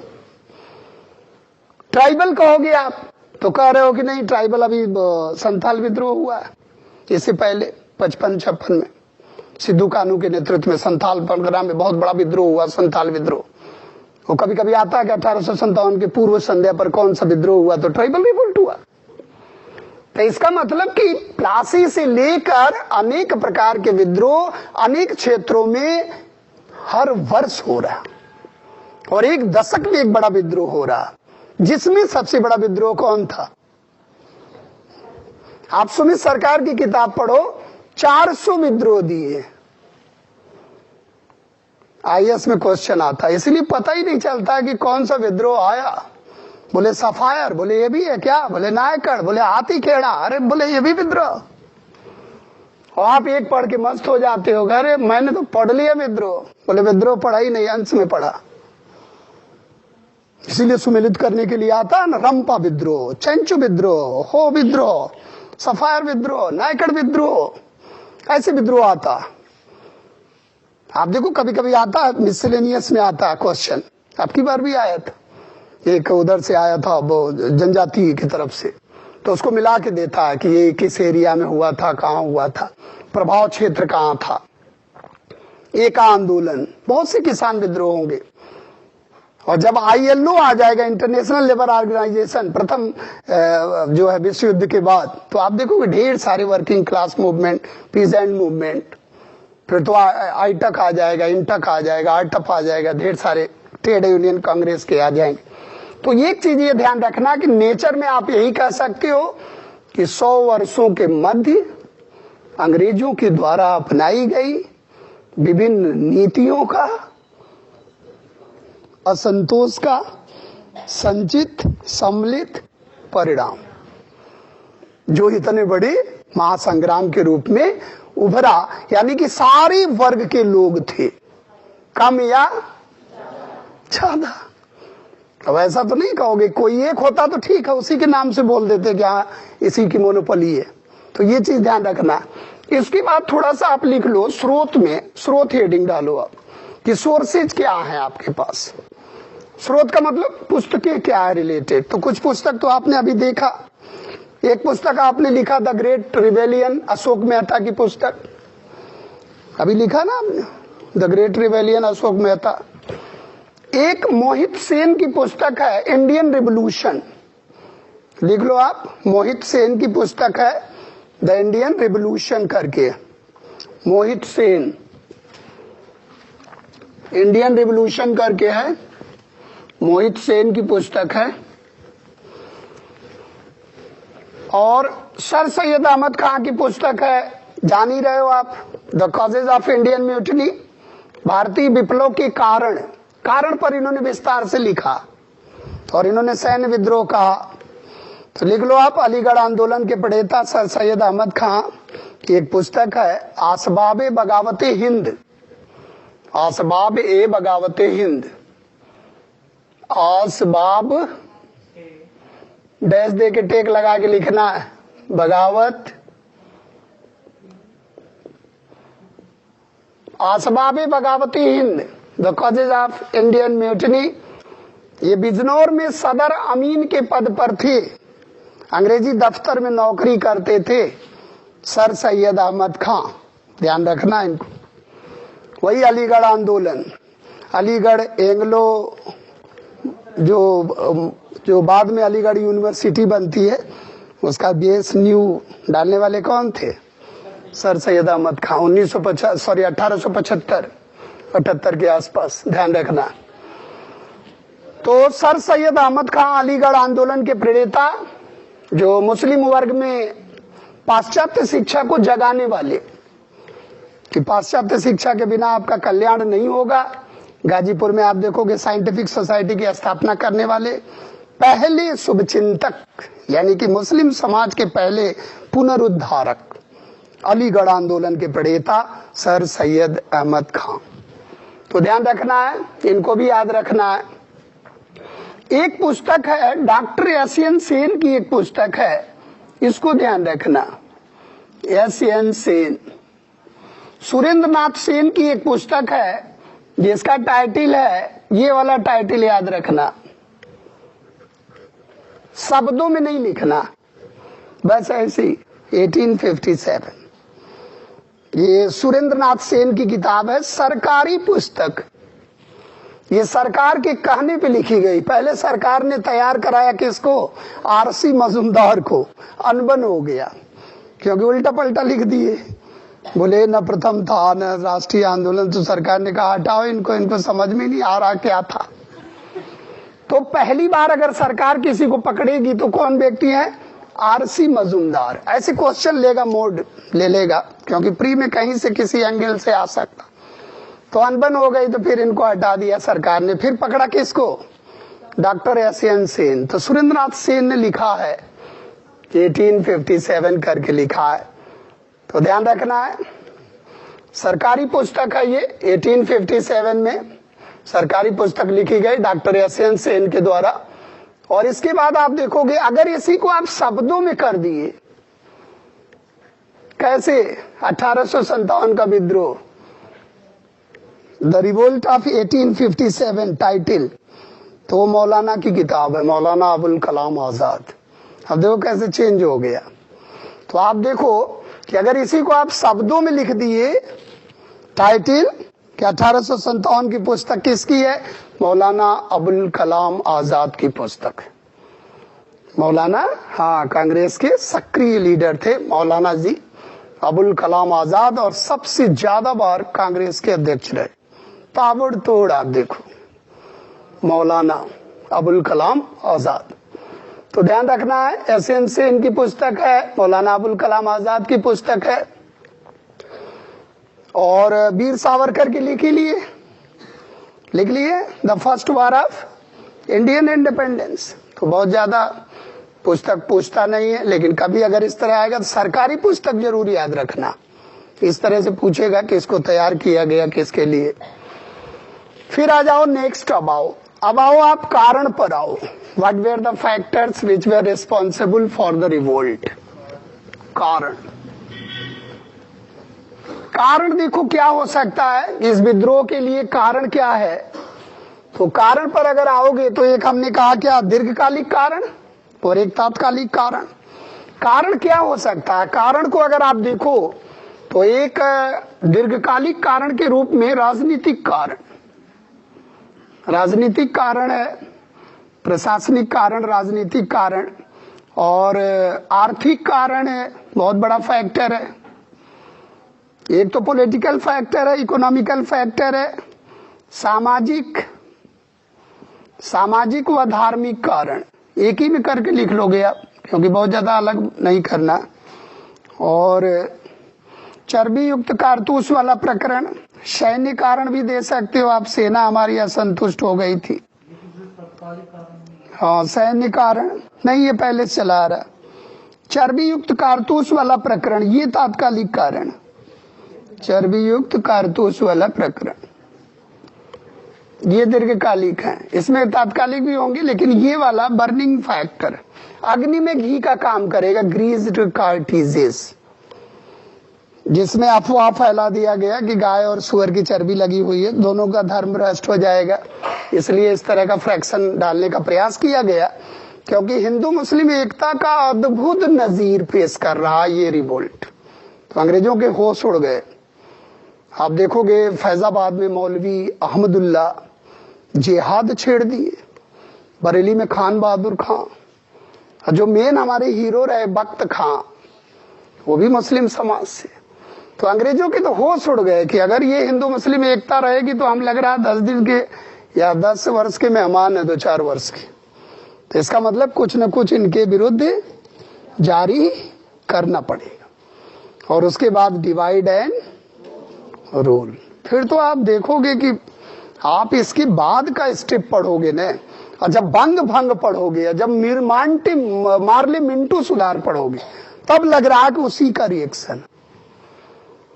सरकारी तौर पर फूट डालो राज करो की नीति, समय समय पर आप देखोगे कि हाँ हर जगह इनकी नीतियां इससे पहले भी हैं, लेकिन आधिकारिक रूप से, घोषित रूप से इसका परिणाम दिख रहा। ऐसा नहीं कि इससे पहले फूट डालो राज करो नहीं कर रहे हैं, वो तो प्लासी से कर रहे हैं कि नहीं? प्लासी में खरीद फरोख्त कर लिए, और जो मेन कमांडर इन चीफ था वो मैदान में देखता रहा, लड़ाई नहीं। तो आप देखो फूट डालो राज करो ये तो शुरू से ही कर रहे हैं। तो ये चीज ध्यान रखना है। अब आप देखो कि कैसे इसको आप करोगे। तो कहां से उठाना है? Plassey, from the battle of Plassey. अब देखो राजनीतिक कारण में आप किसको दिखाओगे? राजनीतिक कारण में एक तो आप दिखाओगे लॉर्ड वेलेजली, वेलेजली की सहायक संधि, बहुत खतरनाक, ये खुद में खतरनाक लग रहा। सहायक संधि की शर्तें, subsidiary alliance, auxiliary alliance adopted by Lord Wellesley. ये विदेश नीति का सूत्रधारक है। इसी के समय में अंग्रेजों की विदेश नीति शुरू हो जाती है, क्योंकि इसी के समय में लड़ता हुआ टीपू सुल्तान मारा जाता है श्रीरंगपट्टनम के द्वार पर। और ये एक बहुत बेहतरीन ब्रह्मास्त्र लेके आया था। और सहायक संधि और डॉक्ट्रिन ऑफ लैप्स का आपका एक मैप बनना चाहिए कि कहां कहां इसने कब्जा कर लिया। जब मैप पे बना के आप रीडिंग करोगे, और मैप किसका बनाना? साउथ इंडिया का। आपको कुछ नहीं करना, सजाना नहीं है कि आपको एकदम भूगोलविद बनना है, बोले कहां गया मेरा नागालैंड, आ नहीं रहा है, ऐसे नहीं बनाना। एक आउटलाइन, अगर एक आउटलाइन आप ड्रा करोगे तो बहुत छोटा सा, एक कोई जरूरी थोड़ी ना ऐसे ले लो आप मैप। इंडिया का दुख दर्द इसमें दिखे, या बंगाल दिखा दो। अब आप खोज रहे हो कि दार्जिलिंग मेरा कहां गया, ले जा रहे हो, तब तक मैप ही बिगड़ गया। बहुत से इसलिए नहीं बनाते हैं, बदनाम हो जाएंगे। बनाएंगे तो क्या होगा? अब आप देखो इधर का इलाका देखो आप, मैसूर, इधर हैदराबाद, कुछ दिखा दोगे आप, इधर अवध, उत्तर प्रदेश का इलाका तो अवध वाला, इधर बंगाल है आपका, बंगाल से तो शुरू ही होगा। आप देखो इधर आ गया, इधर तंजौर है, इधर देखो आप, तंजौर है। इधर आपका देखो मैसूर है, हैदराबाद है। इधर आप देखोगे मराठा आ जाएगा पूरा, मराठा में पेशवा आ जाएगा, पूना में पेशवा। अब बताओ बचा क्या भारत में? सब कब्जा कर लिया। सहायक संधि पर हस्ताक्षर करवा लिया। और 1798 देखो अभी बहुत दूर है, 1798 में हैदराबाद चला गया निजाम अली।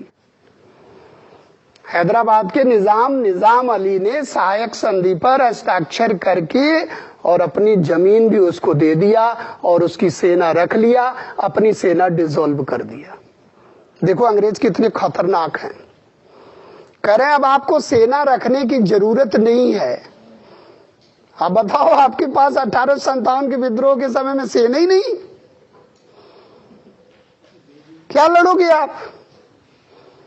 मतलब कितनी जैसे कहते हैं ना, कितना बेतुका बात है कि आपकी विदेश नीति वो देख रहा है, आपके डिफेंस को देख रहा है, आपके फॉरेन अफेयर्स को देख रहा है, और आपके यहाँ रेजिडेंट रख दिया अंग्रेजी कि आपकी देखरेख करने के लिए एक रेजिडेंट मेरा रहेगा आपके दरबार में, और आपकी सेना की अब जरूरत नहीं है, हम सेना अपनी रखेंगे और उस सेना का रख रखाव खर्चा आपको देना पड़ेगा, कैश या लैंड में भी दे सकते हो आप। अरे तो तुम तामपत्र पे लिखवा के आए थे क्या कि हम भूभाग लेंगे भारत में? देखो आप अभी ज्यादा समय नहीं हुआ, दूरी बहुत है विद्रोह की। अब बताओ ये नाराज हुए होंगे कि नहीं, और इनकी शान शौकत चौपट हुई कि नहीं। हैदराबाद का निजाम आप गौर से देखो, हैदराबाद का निजाम, और कहाँ चिनकलिस खान निजामुल मुल्क, आसफ जहां, उनके समय में संधि पर हस्ताक्षर करवाता तो बताते, ले आके लंदन रख देते उठा के। लेकिन अब चला गया हैदराबाद की शान शौकत। और आप सोचो, हैदराबाद इतनी जिद्दी रियासत बनी, इतना बड़ा एरिया है उसके अंदर, कि संविधान सभा की बैठक में भी भाग नहीं लिया, इतना जिद्दी हो गया। आप देखो, इतना हट करने लगा कि नहीं, हम तो उसी तरह रहेंगे जैसा अंग्रेजों के समय में रहे। और ये कह रहे हैं क्या, आपके इंटरनल मैटर में हम हस्तक्षेप नहीं करेंगे। तो बचा ही क्या इंटरनल में, क्या बचा भाई, जब सेना ले लिए आप, डिफेंस ले लिए, फॉरेन अफेयर्स ले लिए, तो हमारे इंटरनल मैटर में बचा क्या। अब आप देखो, शुरू से आप देखो, पहला ये गया, दूसरा मैसूर गया, बच्चा एक वाडियार वंश का एक बच्चा आया, क्योंकि वह टीपू सुल्तान मारा गया, उसके साथ संधि पर हस्ताक्षर करवा लिए। बोले डोंट वरी, हम है ना, हमें भूभाग दे देना, सेना से हम तुम्हारी रक्षा करेंगे, और अपनी सेना डिसॉल्व कर देना।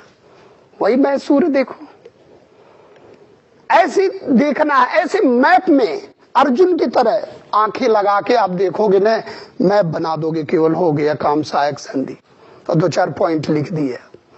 आपसे ज्यादा नंबर नहीं पाएगा कोई। लेकिन how to express yourself in optional, Hindi साहित्य में वो जो आप निशांत जैन, हिंदी साहित्य में हमारा प्लेस, फर्स्ट प्लेस आई होती, 13वीं 14वीं थी, अफसोस हुआ उसे।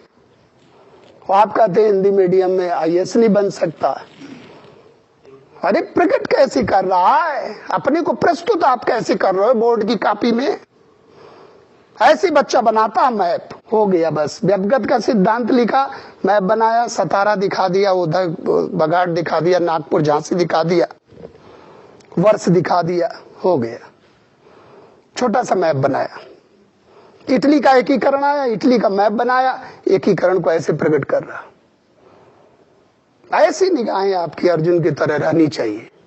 इटली आया तो इटली निकल कर आए, बड़ा इटली बना के उसको दिखाओ आप, ईस्ट वेस्ट नॉर्थ साउथ, पता भी चल जाएगा प्रायद्वीप है कि द्वीप है कि महाद्वीप है कि क्या है, कैसे पता चल जाएगा सब। तो ये चीज आप दिमाग में रखोगे तो आप देखो कितना खूबसूरत। कुछ नहीं करना आपको, सजाना नहीं है कि ऊपर कश्मीर कहां गया, लद्दाख तो मिला ही नहीं। बच्चे कभी कभी परेशान रहते हैं, पूरा मैप से नहीं बन रहा, लद्दाख वाला पोर्शन नहीं बन रहा, तो कुछ बना ले, कल को फिर प्रैक्टिस करोगे, अच्छा हो जाएगा। तो देखो आप कैसे, दूसरे नंबर पर किसको लिया, तीसरे पर देखो आप, यानी कि 1799 गया, ये 1799 वर्ष अपने आप चला आएगा, क्योंकि 1799 में लड़ता हुआ टीपू सुल्तान मारा गया, उसी वर्ष तंजौर को भी ले लिए। 1800 में थोड़ा हरकत किया ये हैदराबाद, तो बोले इधर आओ, फिर उसको बैठा के समझाए, बोले आज साक्षर कर, फिर करवा लिए। तो दादा है अंग्रेज, हैदराबाद से बड़ी तो कोई रियासत नहीं थी ना। आप देखो अब इनके खत्म हो गए, इसके बाद आप देखो आया आपका जो है अवध। अवध कहाँ गया, अवध बताओ, 1801 में अवध चला गया, शादात अली खां, वही शहादत खां वाला अवध। अवध लखनऊ फैजाबाद, सोचो इसकी सेना भी गला दिए, तो ये क्या करेगा अब, तो ये मरा हुआ है, डेड है, लैंड भी ले लिए, सेना भी उसकी नहीं है। तो इसका मतलब अब आप देखो कि कैसे। और उसके बाद पेशवा, नागपुर, भोसले, सिंधिया, जयपुर, जोधपुर, बूंदी, कितने रियासतों से इन्होंने कर लिया संधि। अब बताओ ये वहां की जनता को रुष्ट करेगा कि नहीं। लेकिन विद्रोह कब हो रहा है, तब तक शांत हो जाएंगे ये सब। तो इसका मतलब हर जगह विद्रोह की संभावना है कि नहीं, और हर जगह हो रहा कि नहीं है। तो आप अगर कोई कह रहा है कि जब 1857 का विद्रोह हुआ तो तुम राष्ट्रवादी नहीं थे, तो आप ये सिद्ध कर सकते हो यस मैं राष्ट्रवादी था, क्योंकि विद्रोह हर जगह हर समय नहीं हो सकता है, इतनी कैपेसिटी कहीं नहीं है, लेकिन भारत के हर कोने में विद्रोह हुआ। अपने को बचा के लिखना ना, राष्ट्रवाद नहीं खतरे में आ जाएगा है? वीर सावरकर अगर चिल्ला के बोल रहे हैं, लंदन में बोल रहे हैं कि मैं राष्ट्रवादी हूं, सोचो आप, लंदन में गए, क्रांतिकारी गतिविधियों में भाग लिए, अकाले पानी की सजा दे दी गई वहां से बुला के वीर सावरकर, और आज लोग राजनीति कर रहे हैं। तो आप क्रांतिकारी को तो देखो, बन के देखो क्रांतिकारी, आप बोले ना तो अलग चीज है। क्रांतिकारी के मिजाज को कभी आप समझ के देखो। किताबें लिख दी गई और किताबें छपी नहीं, बैन लग गया, हॉलैंड में छपी, सोचो, और हॉलैंड में इनकी किताब छपी the first war of Indian independence, और बाद में भगत सिंह, लाला लाजपत राय अंग्रेजी में अनुवाद किए, सुभाष चंद्र बोस ने इसकी प्रतियां उठा उठा के बांट दिया सबको, अंग्रेजी में अनुवाद कर करके, और सारे लोगों के हाथ में मिली क्या, the first war of Indian independence पुस्तक। अब सोचो कितना क्रांति उमड़ी होगी लोगों में। जैसे आप देखो विवेकानंद बोलते थे ना तो क्रांतिकारी पैदा होता था, लेकिन अंग्रेजों को पता ही नहीं चला कि अच्छा ये भी है, ऐसे बोलते थे, इनडायरेक्ट वे में बोल देते थे, क्योंकि वो क्या जगाते थे, अध्यात्म, और अध्यात्म जग जाएगा तो राष्ट्रवाद जगेगा, और राष्ट्रवाद जग जाएगा तो अंधविश्वास कुरीतियां अपने आप खत्म हो जाएंगे। इनडायरेक्ट, कोई डायरेक्ट प्रहार कर रहा तो कोई इनडायरेक्ट, वो अध्यात्म को जगाते थे, अरे आध्यात्मिक हो जाएगा तो इसको सब समझ में आ जाएगा, और ये प्रबंधन करेगा और फिर क्रांतिकारी राह पर निकल जाएगा। वही समय है शिकागो वाला, जब क्रांतिकारी हमारे यहाँ आ रहे हैं। 1897 में रैंड और आयस्ट की हत्या कर दिया चापेकर बंधुओं ने, और 1893 में शिकागो में उनका कॉन्फ्रेंस हुआ, वर्ल्ड की पहली धर्म संसद। तो आप समय को कैसे भूल जाओगे, आप बताओ। तो ये चीज आपको दिमाग में रखना है कि ये जो फिगर आप देख रहे हो कि पेशवा आ गया, पेशवा की याद आ रही है, बेसिन की संधि, सेकेंड एंग्लो मराठा आ रहा है, जिसमें नागपुर की संधि, सुरजी अर्जुन वाला की संधि, राजपुर घाट की संधि। तो ये संधि क्या हो रही है, सहायक संधि, क्योंकि समय किसका है, लॉर्ड वेलेस्ली।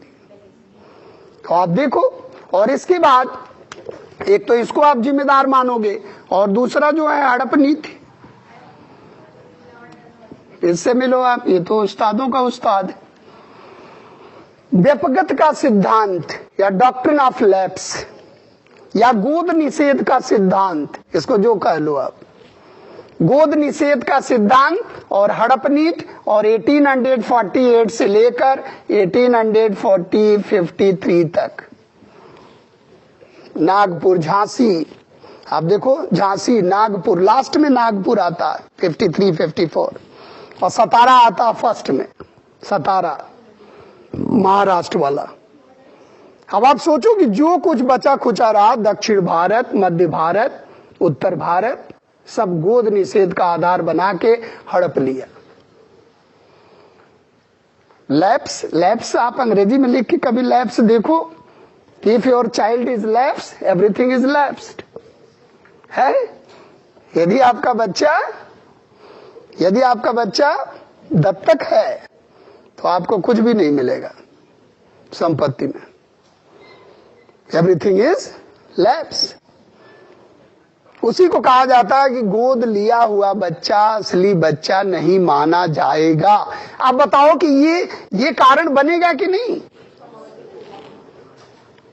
है? इसी कारण को उठा के किसमें लिख डालोगे, रिलीजियस फैक्टर, सोशल फैक्टर, क्योंकि किस पे कुठाराघात कर रहा है, हमारी परंपरा पर, हमारे रीति रिवाज और परंपराओं पर इटबट कर रहा, क्रॉस कर रहा है कि नहीं adopted son is not real son, और उसको कह रहा है कि नहीं ये संपत्ति में इसको हिस्सा नहीं मिलेगा। तो ये चीज आप देखो कि कारण में आप दिखा सकते हो हड़प नीति को पूरा, सतारा से लेके, अब सतारा से आप लेकर देखोगे तो जैतपुरा, उदयपुरा, बघाट, नागपुरा, झांसी, ऐसे पूरा दिखा डालोगे। इसका मतलब ये जो जो रियासतें हैं ये असंतुष्ट हुई तो ये क्या बनेंगी, कारण बनेंगी, और कारण बनेंगी तो विद्रोह में भाग लेंगी। ये तो जल्दी की घटना है। तो इसका मतलब अगर इसको देखा जाए तो लॉर्ड डलहौजी पर्याप्त मात्रा में जिम्मेदार है किसके लिए, विद्रोह के लिए। लॉर्ड डलहौजी और लॉर्ड कैनिंग, उसके बाद तो आ ही जाता है कैनिंग, 56 में लॉर्ड कैनिंग आ जाएगा। लेकिन 48 से 56 के बीच में कौन है, लॉर्ड डलहौजी। तो इसको तो भूलना ही नहीं, और फिर लॉर्ड कैनिंग आ जाएगा। तो ये चीजों को आपको याद रखना है कि सहायक संधि को ले लोगे आप। इसके बाद एक और हेडिंग डालो आप इसका, इसी राजनीतिक का ही, आप बस ये ध्यान में रखते रह जाना और उसको लिखते जाना। राजनीतिक का एक बात और हमने बताया था कि बादशाह के प्रति किया गया व्यवहार, याद आया, बादशाह के प्रति किया गया व्यवहार, जैसे Auckland, Ellenborough, Hardinge, Dalhousie, Lord Canning. आप देखिए डलहौजी ने क्या कहा कि अब आप छोड़ दो लाल किला, बादशाह के प्रति। और बादशाह हमारी आन मान शान था, क्योंकि लास्ट चिराग था, लास्ट वंश परंपरा में लास्ट कौन था, बहादुर शाह जफर, बहादुर शाह सेकेंड। और लॉर्ड ऑकलैंड क्या कह रहा, अब आप नजराना नहीं ले सकते हैं, दरबार नहीं लगा सकते हैं, भेंट उपहार नहीं ले सकते हैं, ट्रिब्यूट नहीं दे सकते हैं, रिवॉर्ड नहीं दे सकते हैं, न ले सकते हैं न दे सकते हैं। तो भाई कुछ तो बादशाह की आन मान शान पहचान होगी प्रजा में, तो प्रजा दुखी हुई होगी कि नहीं, अब दुखी होगी तो विद्रोह के लिए तैयार होगी कि नहीं। तो ये भी तो राष्ट्रवाद की कड़ी में जुड़ेगा। तो बहुत आराम से उसको समझना है और उसको प्री में एक दिमाग में रखना।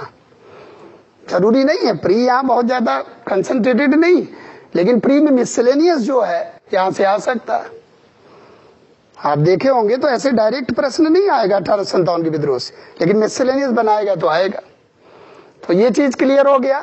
इसके बाद आप देखोगे जैसे एलेनबरो ने क्या कहा, आप सिक्कों से आपका नाम हटेगा, है लॉर्ड एलेनबरो, वही एलेनबरो जो अपना दास प्रथा को समाप्त किया, सिंध की विजय किया। कभी कभी क्वेश्चन आएगा सिंध की विजय किस गवर्नर जनरल के समय में, लॉर्ड एलेनबरो। तो ये चीजों को थोड़ा सा ध्यान रखना। उसके बाद आप देखोगे लॉर्ड डलहौजी ने क्या कहा, लाल किला छोड़ दो, आप जाके कुतुब मीनार के आसपास रहो, कमरा ले लो आप किराए पे। बताओ बादशाह से ऐसी कह रहा किराए पे कमरा ले लो, मतलब हद हो गई, लोगों को तकलीफ होगी कि नहीं। तो मतलब आप सोचो ये वेदनाएं कहां जाएंगी। तो थोड़ा सजो कर राष्ट्रवाद को बचाए रखना। वो तो हम बता रहे हैं ना कि कैसे कैसे आप मोड़ोगे, पेन चलेगी तो आप लेखनी ही निर्णय करेगी कि आप आईपीएस हो कि आईएएस हो कि एलाइड हो, और कोई निर्णय यही। वो कहते हैं ना कि pen is mightier than swords, है वो कहते हैं कि गोली से मार लो, बोली से मत मारो। एक तो बोली और एक ये दोनों अगर आ जाए तो समझ लो कमाल हो जाएगा। लेकिन मां शारदे आती ही नहीं है, या तो इधर आएंगी या तो इधर आएंगी। और आप चाहते हो कि आप दोनों में आ जाओ, इंटरव्यू भी देना है भाई। अगर मां शारदे रात में आ जाए, कह दे कि हाँ बोलो कौन सा वरदान, लेकिन एक देंगे, लिखने वाला दे दे कि बोलने वाला, तो आप तो फंस गए। बोले अब क्या करें, वो आईएएस तैयारी कर रहे हैं, है दोनों, तो क्या मांगोगे आप, है देखो कितना चालाक है। बोले लिखने वाला मिल जाओ तो जुगाड़ से कर ही लेंगे थोड़ा बहुत, और लिखने में मार्क्स आ जाएगा। क्या करेगा, कितना इंटरव्यू में भेदभाव करेगा। अरे कुछ तो शकल से देखेगा और थोड़ा वहां भी मेहनत कर लेंगे। तो ये अच्छी बात है कि इन्होंने लेखनी में माना। कुछ लोग बाणी में मांग लेते हैं, अब जैसे नेता होता बनना तो बाणी में मांग लो कि कहीं हम बोले तो लोग सुने। 200 सवा 200, और कहा उधर कितना है, 1500 1700 1600 1750, तो उधर तो मजा आ जाएगा पूरा। पता चला उतना कोई पाया ही नहीं आज तक, बोले इसे बिना इंटरव्यू दिए ही क्रॉस करा दिया जाए। जैसे एक बड़ा चालाक था ना, तो भगवान आए रात में, बोले बताओ क्या वरदान दे, 2 वरदान देंगे, लेकिन आप ये समझो कि पड़ोसी में दुगना हो जाएगा। अब वो सोच में पड़ गया कि पड़ोसी को भी बता रहा, अब पड़ोसी से दुश्मनी थी उसकी, तो बोले आप ऐसा करना कि हमारी एक आंख ले लेना। मतलब भगवान भी ताज्जुब में आ गया कि अब ये संसार में वरदान लेने देने लायक नहीं है कुछ। अब पड़ोसी की दोनों चली गई, तो बोले अब बताओ दूसरा वाला क्या करें। तो बोले उसके जैसे ही घर के डोर खोलता है तो एक कुआं दे देना हमें, जैसे ही दरवाजा खोलते हैं तो कुआं एक हो जाए। वहां दो हो गया, अब बेचारा अंधा। ये सुकून है। मतलब पड़ोसी के सुख में सुकून नहीं है, वो जितना दुखी हो आप उतने ही सुखी रहो। तो भगवान भी कहता है कि पृथ्वी में वरदान देने लायक नहीं है, चलो यहाँ से। यहाँ के लोग ऐसे ही हैं, तो ध्यान रखना आप। और दूसरा एक और ध्यान रखना आप, तो ये तो आप लगा लोगे। उसके बाद लॉर्ड कैनिंग ने क्या कहा था कि अब आपके खानदान में बादशाह की टाइटल नहीं कोई लगाएगा। तो ये भी एक बहुत बड़ा वो रहा, लॉर्ड कैनिंग ने जो रहा सारा वो भी पूरा कर दिया। इसके बाद आप देखो कि जमींदारों के प्रति, जागीरदारों के प्रति बड़ा बुरा व्यवहार रहा। एक आप ध्यान रखना कि लॉर्ड डलहौजी के समय में एक इनाम कमीशन आया, ये जरूर याद रखना, कभी टकरा जाएगा। बंबई में आया इनाम आयोग, इनाम आयोग आया, इनाम कमीशन इन बॉम्बे। और इसमें ये देखा गया कि 35,000 जागीरदारों की जागीरें सर्वे की गई कि ये फर्जी तो नहीं है, उसका जांच किया गया और उसमें 20,000 इनवैलिड मिली और 20,000 जागीरदारों की जागीरें छीन ली गई। अब बताओ 20,000 क्या करेंगे? है तो बंबई भी ठीक ठाक है, बॉम्बे में है ये इनाम कमीशन, ध्यान रखना है। तो इनाम आयोग, और किसके समय की बात है? लॉर्ड डलहौजी। पूरा कोर कसर ये पूरा कर देगा लॉर्ड डलहौजी। इसके बाद आप आ जाओ आर्थिक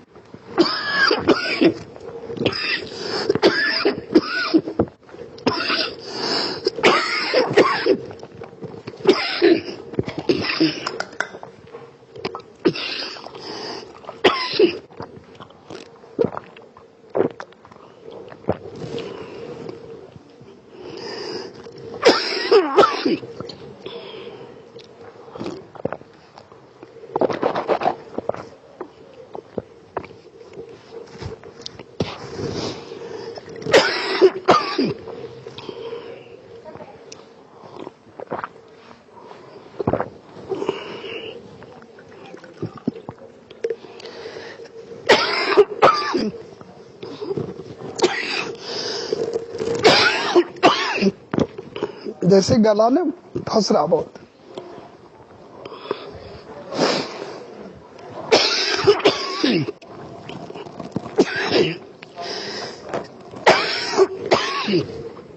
क्या चीज सही रहेगा?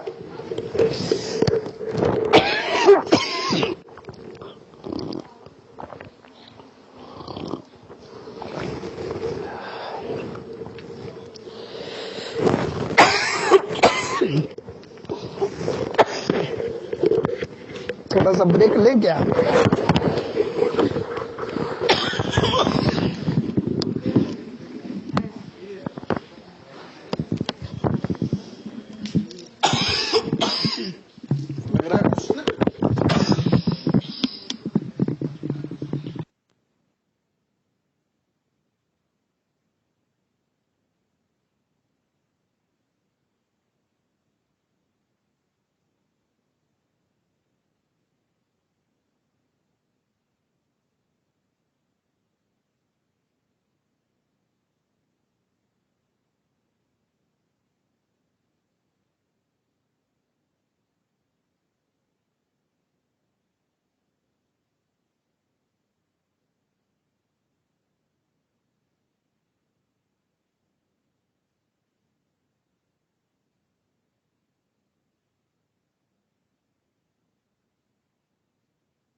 यानी कि बिल्कुल एकदम आम अपने जो सिंपैथी वाली जनता है उससे दूर, नहीं तो कहीं ऐसा ना हो कि लोग नाराज होकर विद्रोह कर दे। तो वहां आप देखो कि 53 में डेथ होती है किसकी? बाजीराव सेकंड की। फिर इनके दत्तक पुत्र रहते हैं नाना साहब, सही? तो दत्तक पुत्र नाना साहब रहते हैं, तो ये कहते हैं कि नहीं, इनको पेंशन भी नहीं मिलेगी और ये पेशवा भी नहीं कहलाएंगे। तो जाहिर सी बात है कि कुछ न कुछ तो इसका भी लोगों के ऊपर प्रभाव पड़ा होगा, तो आराम से उसको भी एनालिसिस कर लेना। तो ये भी नाराज हो गए। इसके बाद अवध के प्रति आपने देखा है कि अवध कहीं कोई दिक्कत नहीं कर रहा था, लेकिन अंग्रेजों ने अवध को भी नहीं छोड़ा और गलत आधार पर मिस एडमिनिस्ट्रेशन, मेल एडमिनिस्ट्रेशन, तो कुशासन, ऐसे कहते बैड गवर्नेंस, जबकि गुड गवर्नेंस थी, कुशासन का आरोप लगा के इन्होंने अवध को और वाजिद अली शाह को भेज दिया। तो आप इसको जब नेतृत्व में दिखाओगे तो क्षेत्रीय नेतृत्व आ जाएगा कि हर व्यक्ति अपने स्वार्थ के लिए इसमें आ रहा, पार्टिसिपेट कर रहा। यानी कि इनके जो है कहां भेज दिया गया इनको? कलकत्ता। कलकत्ता में नजर बंद कर दिया गया। अभी सोचो थे कहां के अवध के, अब भेजा कहां? कलकत्ता भेज दिया। तो बेगम हजरत महल क्यों विद्रोह में आई? क्योंकि उनके साथ ज्यादती हुई हक हिस्से के लिए। तो रीजनल है तो रीजनल वाले पॉइंट को थोड़ा सा हाईलाइट करना। इसके बाद जो है आप देखो आर्थिक कारण। अब नेक्स्ट हेडिंग डालो आप, आर्थिक कारण। फास्ट लिखते जाओ आप। आर्थिक कारण में देखो आप क्या दिखाओगे। आर्थिक क्लियर है आपका, एक तो वाणिज्यवाद, दोनों मिला के चलोगे आप। एक तो वाणिज्यिक पूंजीवाद, हमारे धन पर कब्जा करना, हमारे लैंड रेवेन्यू पर कब्जा करना, इलाहाबाद की संधियां करना, प्लासी बक्सर। आर्थिक नीतियां, इसमें आप सबसे महत्वपूर्ण क्या है कि एक कह लीजिए कि बहुत ही लैंड रेवेन्यू की वसूली करना, बहुत ज्यादा 80% यानी कि 80% लैंड रेवेन्यू की वसूली करना और भारतीय राजस्व पर कब्जा करना और भू राजस्व की विभिन्न पद्धतियों के माध्यम से पूरे भारत का शोषण करना। तो अब आप देखो कि भू राजस्व की विभिन्न पद्धतियों को जब आप दिखाओगे तो हमने क्या बताया था? एक जमींदारी, इसी को हम लोग क्या कहते हैं? स्थायी बंदोबस्त, परमानेंट सेटलमेंट। एक आएगा आपका महालवाड़ी और एक आएगा रैयतवाड़ी। देखो आप ऐसे आएगा महालवाड़ी, रैयतवाड़ी। तो आप देखोगे कि अगर जमींदारी को आप देखो तो ये 1793 ऑनवर्ड शुरू हो जाएगा और ये 1822 ऑनवर्ड और ये भी मोर और लेस 1822 ऑनवर्ड रैयतवाड़ी। और इसको रिहर्सल के रूप में आप देखोगे तो ये जमींदारी से भी पहले, हाँ वेरी गुड, 12 महल वगैरह का इलाका है। 12 महल अभी बता रहे हैं, 12 महल। ये 12 महल तमिलनाडु का इलाका है। 12 महल तमिलनाडु। तो ध्यान रखना है, किसान, कृषक, महाल कई गांवों का कलेक्शन, 10-20 गांवों का कलेक्शन महाल। तो ध्यान रखना है कि इधर बंगाल, बिहार, उड़ीसा, एक तो क्षेत्र याद रखोगे आप, क्षेत्र याद रखोगे। और दूसरा जो है कि इसमें जो है 89:11, 89% ये ले लेते थे, 11% दे देते थे बिचौलिए को और वसूल करके ले आता था। बंगाल, बिहार, उड़ीसा, बंगाल, बिहार, उड़ीसा, बंगाल, बिहार, उड़ीसा और बनारस के भी कुछ भूखंड में था ये। तो ध्यान रखना, जमींदारी व्यवस्था और एक तरफ सरकार, एक तरफ किसान, बीच में जमींदार। एक तरफ सरकार और एक तरफ किसान और बीच में जमींदार। इसको फुल पावर दिया गया, लेकिन इसके साथ भी सनसेट लॉ लगा दिया गया। इसको फुल पावर है कि आप गिरवी रख सकते हो, बेच सकते हो, बेदखल कर सकते हो, लेकिन अगर समय नियत समय के सूर्यास्त से पहले आपने राजस्व नहीं दिया तो आपसे छीन के दूसरे को दे दिया जाएगा। तो ये भी लाचारी था। तो ये क्या करेगा, प्रेशर बनाएगा, क्योंकि इसे ये भी लगता है कहीं हम न बेदखल हो जाए, और ये प्रेशर बनाएगा तो किस पे, किसान पे, और किसान को जो है बेदखल कर देगा, और किसान को बेदखल कर देगा तो मजदूर बन के रह जाएगा, जो लैंडलॉर्ड था, जिसके नाम से खेती बाड़ी थी। अब आप सोचो कि ऊंची बोली बोलने वाले को कॉन्ट्रैक्ट पे दे देते थे और कहते थे आप इसकी देखरेख करो, जो उस एरिया का जमींदार होता था। जमींदारों में भी होड़ करते थे, बोले तुमसे लेके उसको दे देंगे अगर समय पे राजस्व नहीं दिए तो। अब बताओ लैंड किसका, अब बांट क्यों कौन रहा, अंग्रेज। इतने हक हिस्से मिल गए अंग्रेज को। तो आप देखो इसका बहुत बुरा प्रभाव पड़ा, और ये आप देखोगे तो ये वाणिज्यिक पूंजीवाद के दौर में आ गया, और ये दोनों जो है एक तरह से कह लीजिए किस दौर में आएंगे, दूसरे वाले औद्योगिक पूंजीवाद के दौर में आएंगे। और ये महाल आप देखोगे तो पंजाब और सिंध के इलाके, भारत के पश्चिमोत्तर क्षेत्र में इन्होंने शोषण किया इस व्यवस्था से, ये याद रखना है। और ये आप देखोगे तो 19% लैंड पर आच्छादित, जितना भारत कब्जे में है अंग्रेजों के, उसके 19% लैंड पर जमींदारी व्यवस्था आच्छादित। सबसे ज्यादा अगर आ जाए कि कौन है तो 51%, ध्यान रखना, और रेस्ट बचा, ये ध्यान रखना। तो इसको तो आप जानते हो, as father of Lord Cornwallis, Philip Francis John Shore. इसमें विवाद हो जाता है, grand of Philip Francis John Shore. तो जॉन शोर कहता है कि नहीं, इसे जो है 10 वर्षों के लिए, फिर ये कॉर्नवालिस कहते नहीं, it should be continuous, it should be permanent. तो ये 1790 में 10 वर्षों के लिए रहता। ये देखने के लिए करते हैं कि देख ले जरा क्या स्थिति, उपज सही है कि नहीं। जैसे एक आप देखे होंगे कि अकबर के समय में एक टोडरमल आएंगे, वित्त मंत्री है, तो वो आईने 10 साल का मतलब विगत 10 वर्ष का रिकॉर्ड आगे 10 वर्षों में लगाया जाएगा। जैसे विगत 10 वर्ष में जो उपज हुई है तो उसी के आधार पे अगला, तो उसी का नाम पड़ गया क्या, 10 साल, आईने 10 साल। तो ये ट्रायल पे लिया गया कि ठीक है 90 में देखा जाए, 91 में देखा जाए, 92 में, तो स्थिति सही रही तो 93 में इसको जो है परमानेंट कर दी। तो it was known as permanent settlement with zamindar, permanent ही कर दिए, बोले इतना % आप रखो। लेकिन फिर सनसेट लॉ ला दिए, सूर्यास्त, उसको भी, उसके ऊपर भी सिकंजा कसे कि जमींदार कहीं निरंकुश न हो जाए। तो उसके लिए क्या ले आए, सनसेट लॉज। तो कभी कभी पूछेगा सूर्यास्त का नियम किससे संबंधित है, जैसे सहारनपुर का नियम है महालवाड़ी से संबंधित है, उसी तरह सूर्यास्त का नियम सनसेट लॉ।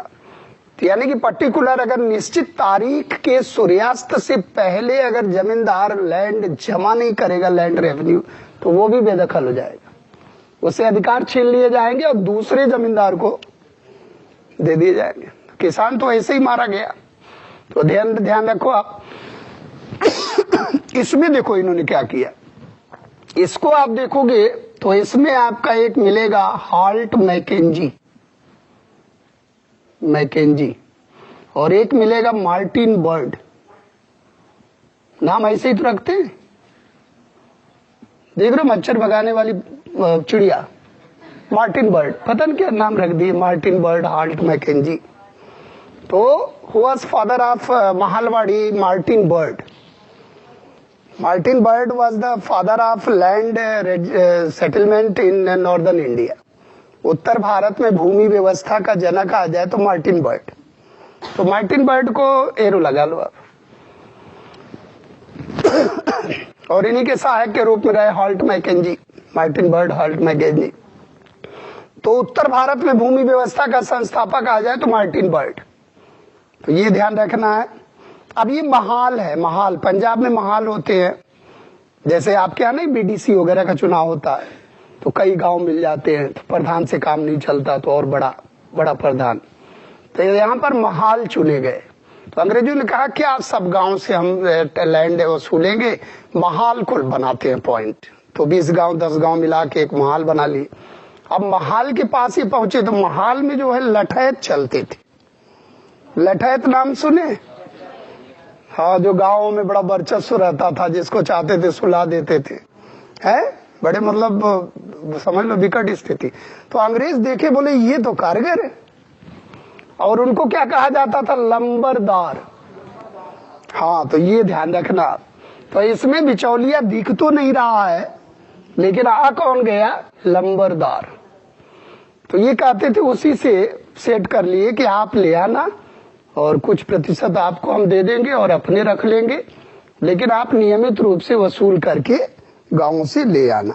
तो वहां वो किसको दे दिए? ग्रुप, लंबरदार को। तो आप बताओ इसमें बिचौलिया आया कि नहीं? आ गया, हर सिस्टम में आएगा ऑटोमेटिकली। तो लंबरदारों के साथ यहाँ सुनिश्चित किए। और इसमें आप एक चीज और देखो, इसमें पहले ये गए थे 80% तक, बहुत हाईएस्ट। फिर ये 33 में आ गए, 33 में ये आए 66%। फिर 55 में आ गए 50%। सहारनपुर का एकाएक टाइडोलॉजी के समय में 1855। तो 1833 में थोड़ा सा लैंड रेवेन्यू कम किया इन्होंने, जो वसूल करते थे 80% टारगेट। तो रियल में अगर देखा जाए तो 66 से 50, 55, 50 के बीच में वसूलते थे, तो उससे लेते थे आप। तो ये एक रेशियो समझ के चलना है। और ये व्यवस्था किस क्षेत्र की है? भारत के पश्चिमोत्तर क्षेत्र की। कहाँ की है? पश्चिमोत्तर क्षेत्र। अब इससे मिलो आप दक्षिण भारत की व्यवस्था। रैयत, रैयत माने किसान। एक तरफ किसान, एक तरफ सरकार, बीच में कोई नहीं। रैयत, रैयत मतलब किसान, सरकार बीच में कोई नहीं। लेकिन आप बताओ, जब ये टैक्स हाई वसूल करेंगे 70% या 60%, ऐसे टैक्स वसूल करेंगे तो किसान भी किसके पास जाएगा? ऋण लेगा। और जब ऋण लेगा तो किससे लेगा? सूदखोर, महाजन। अब महाजन भी कौन है? अपना ही समाज का है कि नहीं? जो लैंड, जो ऋण वगैरह देते थे, हाई ब्याज लेते थे और उसकी लिखा पढ़ी कराते थे। तो बढ़िया से लिखा पढ़ी होता था, कितनी एकड़ भूमि है, किसके लिए ले जा रहे हो, तो भूमि वगैरह लिखवा लेते थे। अब बताओ, हमने एक चीज आपको क्या कहा कि अपनों ने अपनों का ज्यादा शोषण किया, अंग्रेज तो करवाए। अंग्रेज देखो, इसीलिए हमने आपको अभी एक शब्द क्या बोला कि कोई किसान एक लाठी अंग्रेज को नहीं मारता। क्यों नहीं मारता? क्योंकि वो सेफ है, बीच में बिचौलिया। पीटेगा कौन?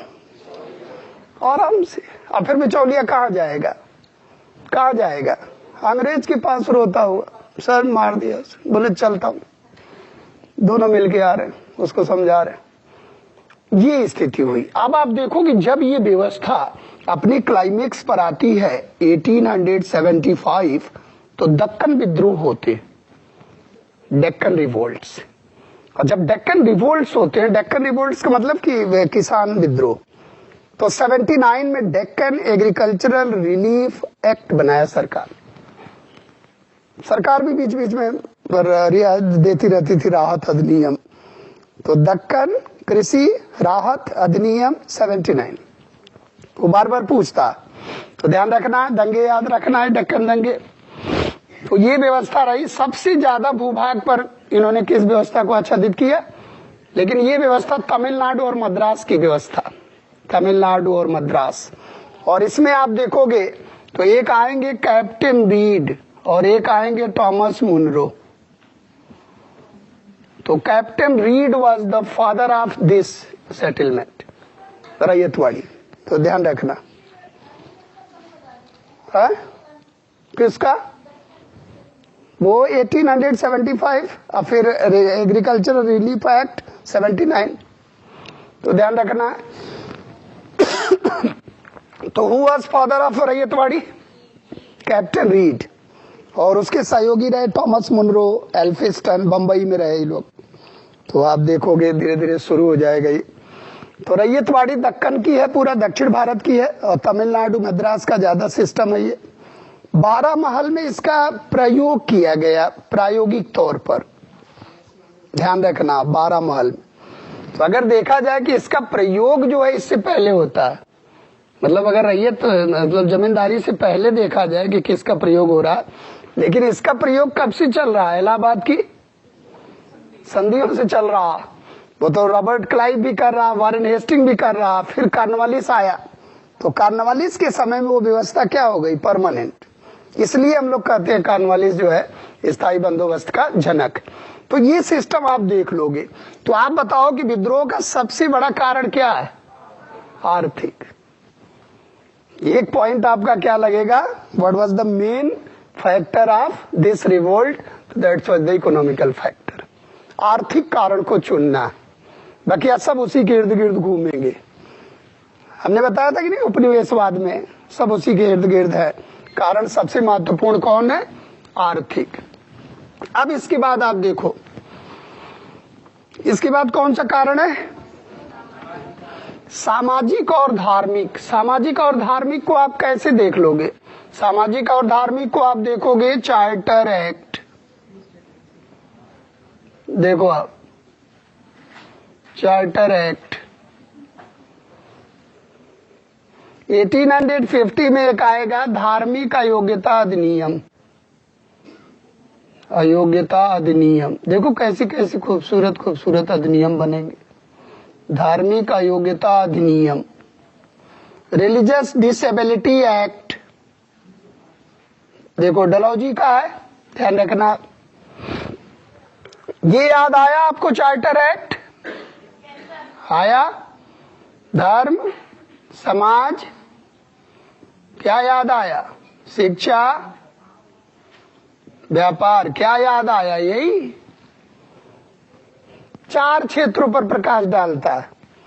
तो सामाजिक कारण भी बनेगा, शैक्षणिक कारण भी बनेगा, आर्थिक कारण भी बनेगा, पूरे नीति को प्रभावित करेगा, क्योंकि यहीं से मुक्त व्यापार का चरण शुरू हो जाता है और हम लोग कच्चे माल का निर्यातक और बने बनाए माल का आयातक बन के रह जाते हैं। और बेहतर बाजार और बेहतर उपभोक्ता की तलाश है इन्हें, इसलिए ये समाज सुधार आंदोलन करेंगे। तो ये ध्यान रखना, समाज सुधार आंदोलन में भी ये काम देगा। सामाजिक कारण बनेगा, आर्थिक धार्मिक कारण बनेगा, तो ये ध्यान रखना। तो ये कौन सा फैक्टर बनेगा? धार्मिक। ईसाई धर्म प्रचार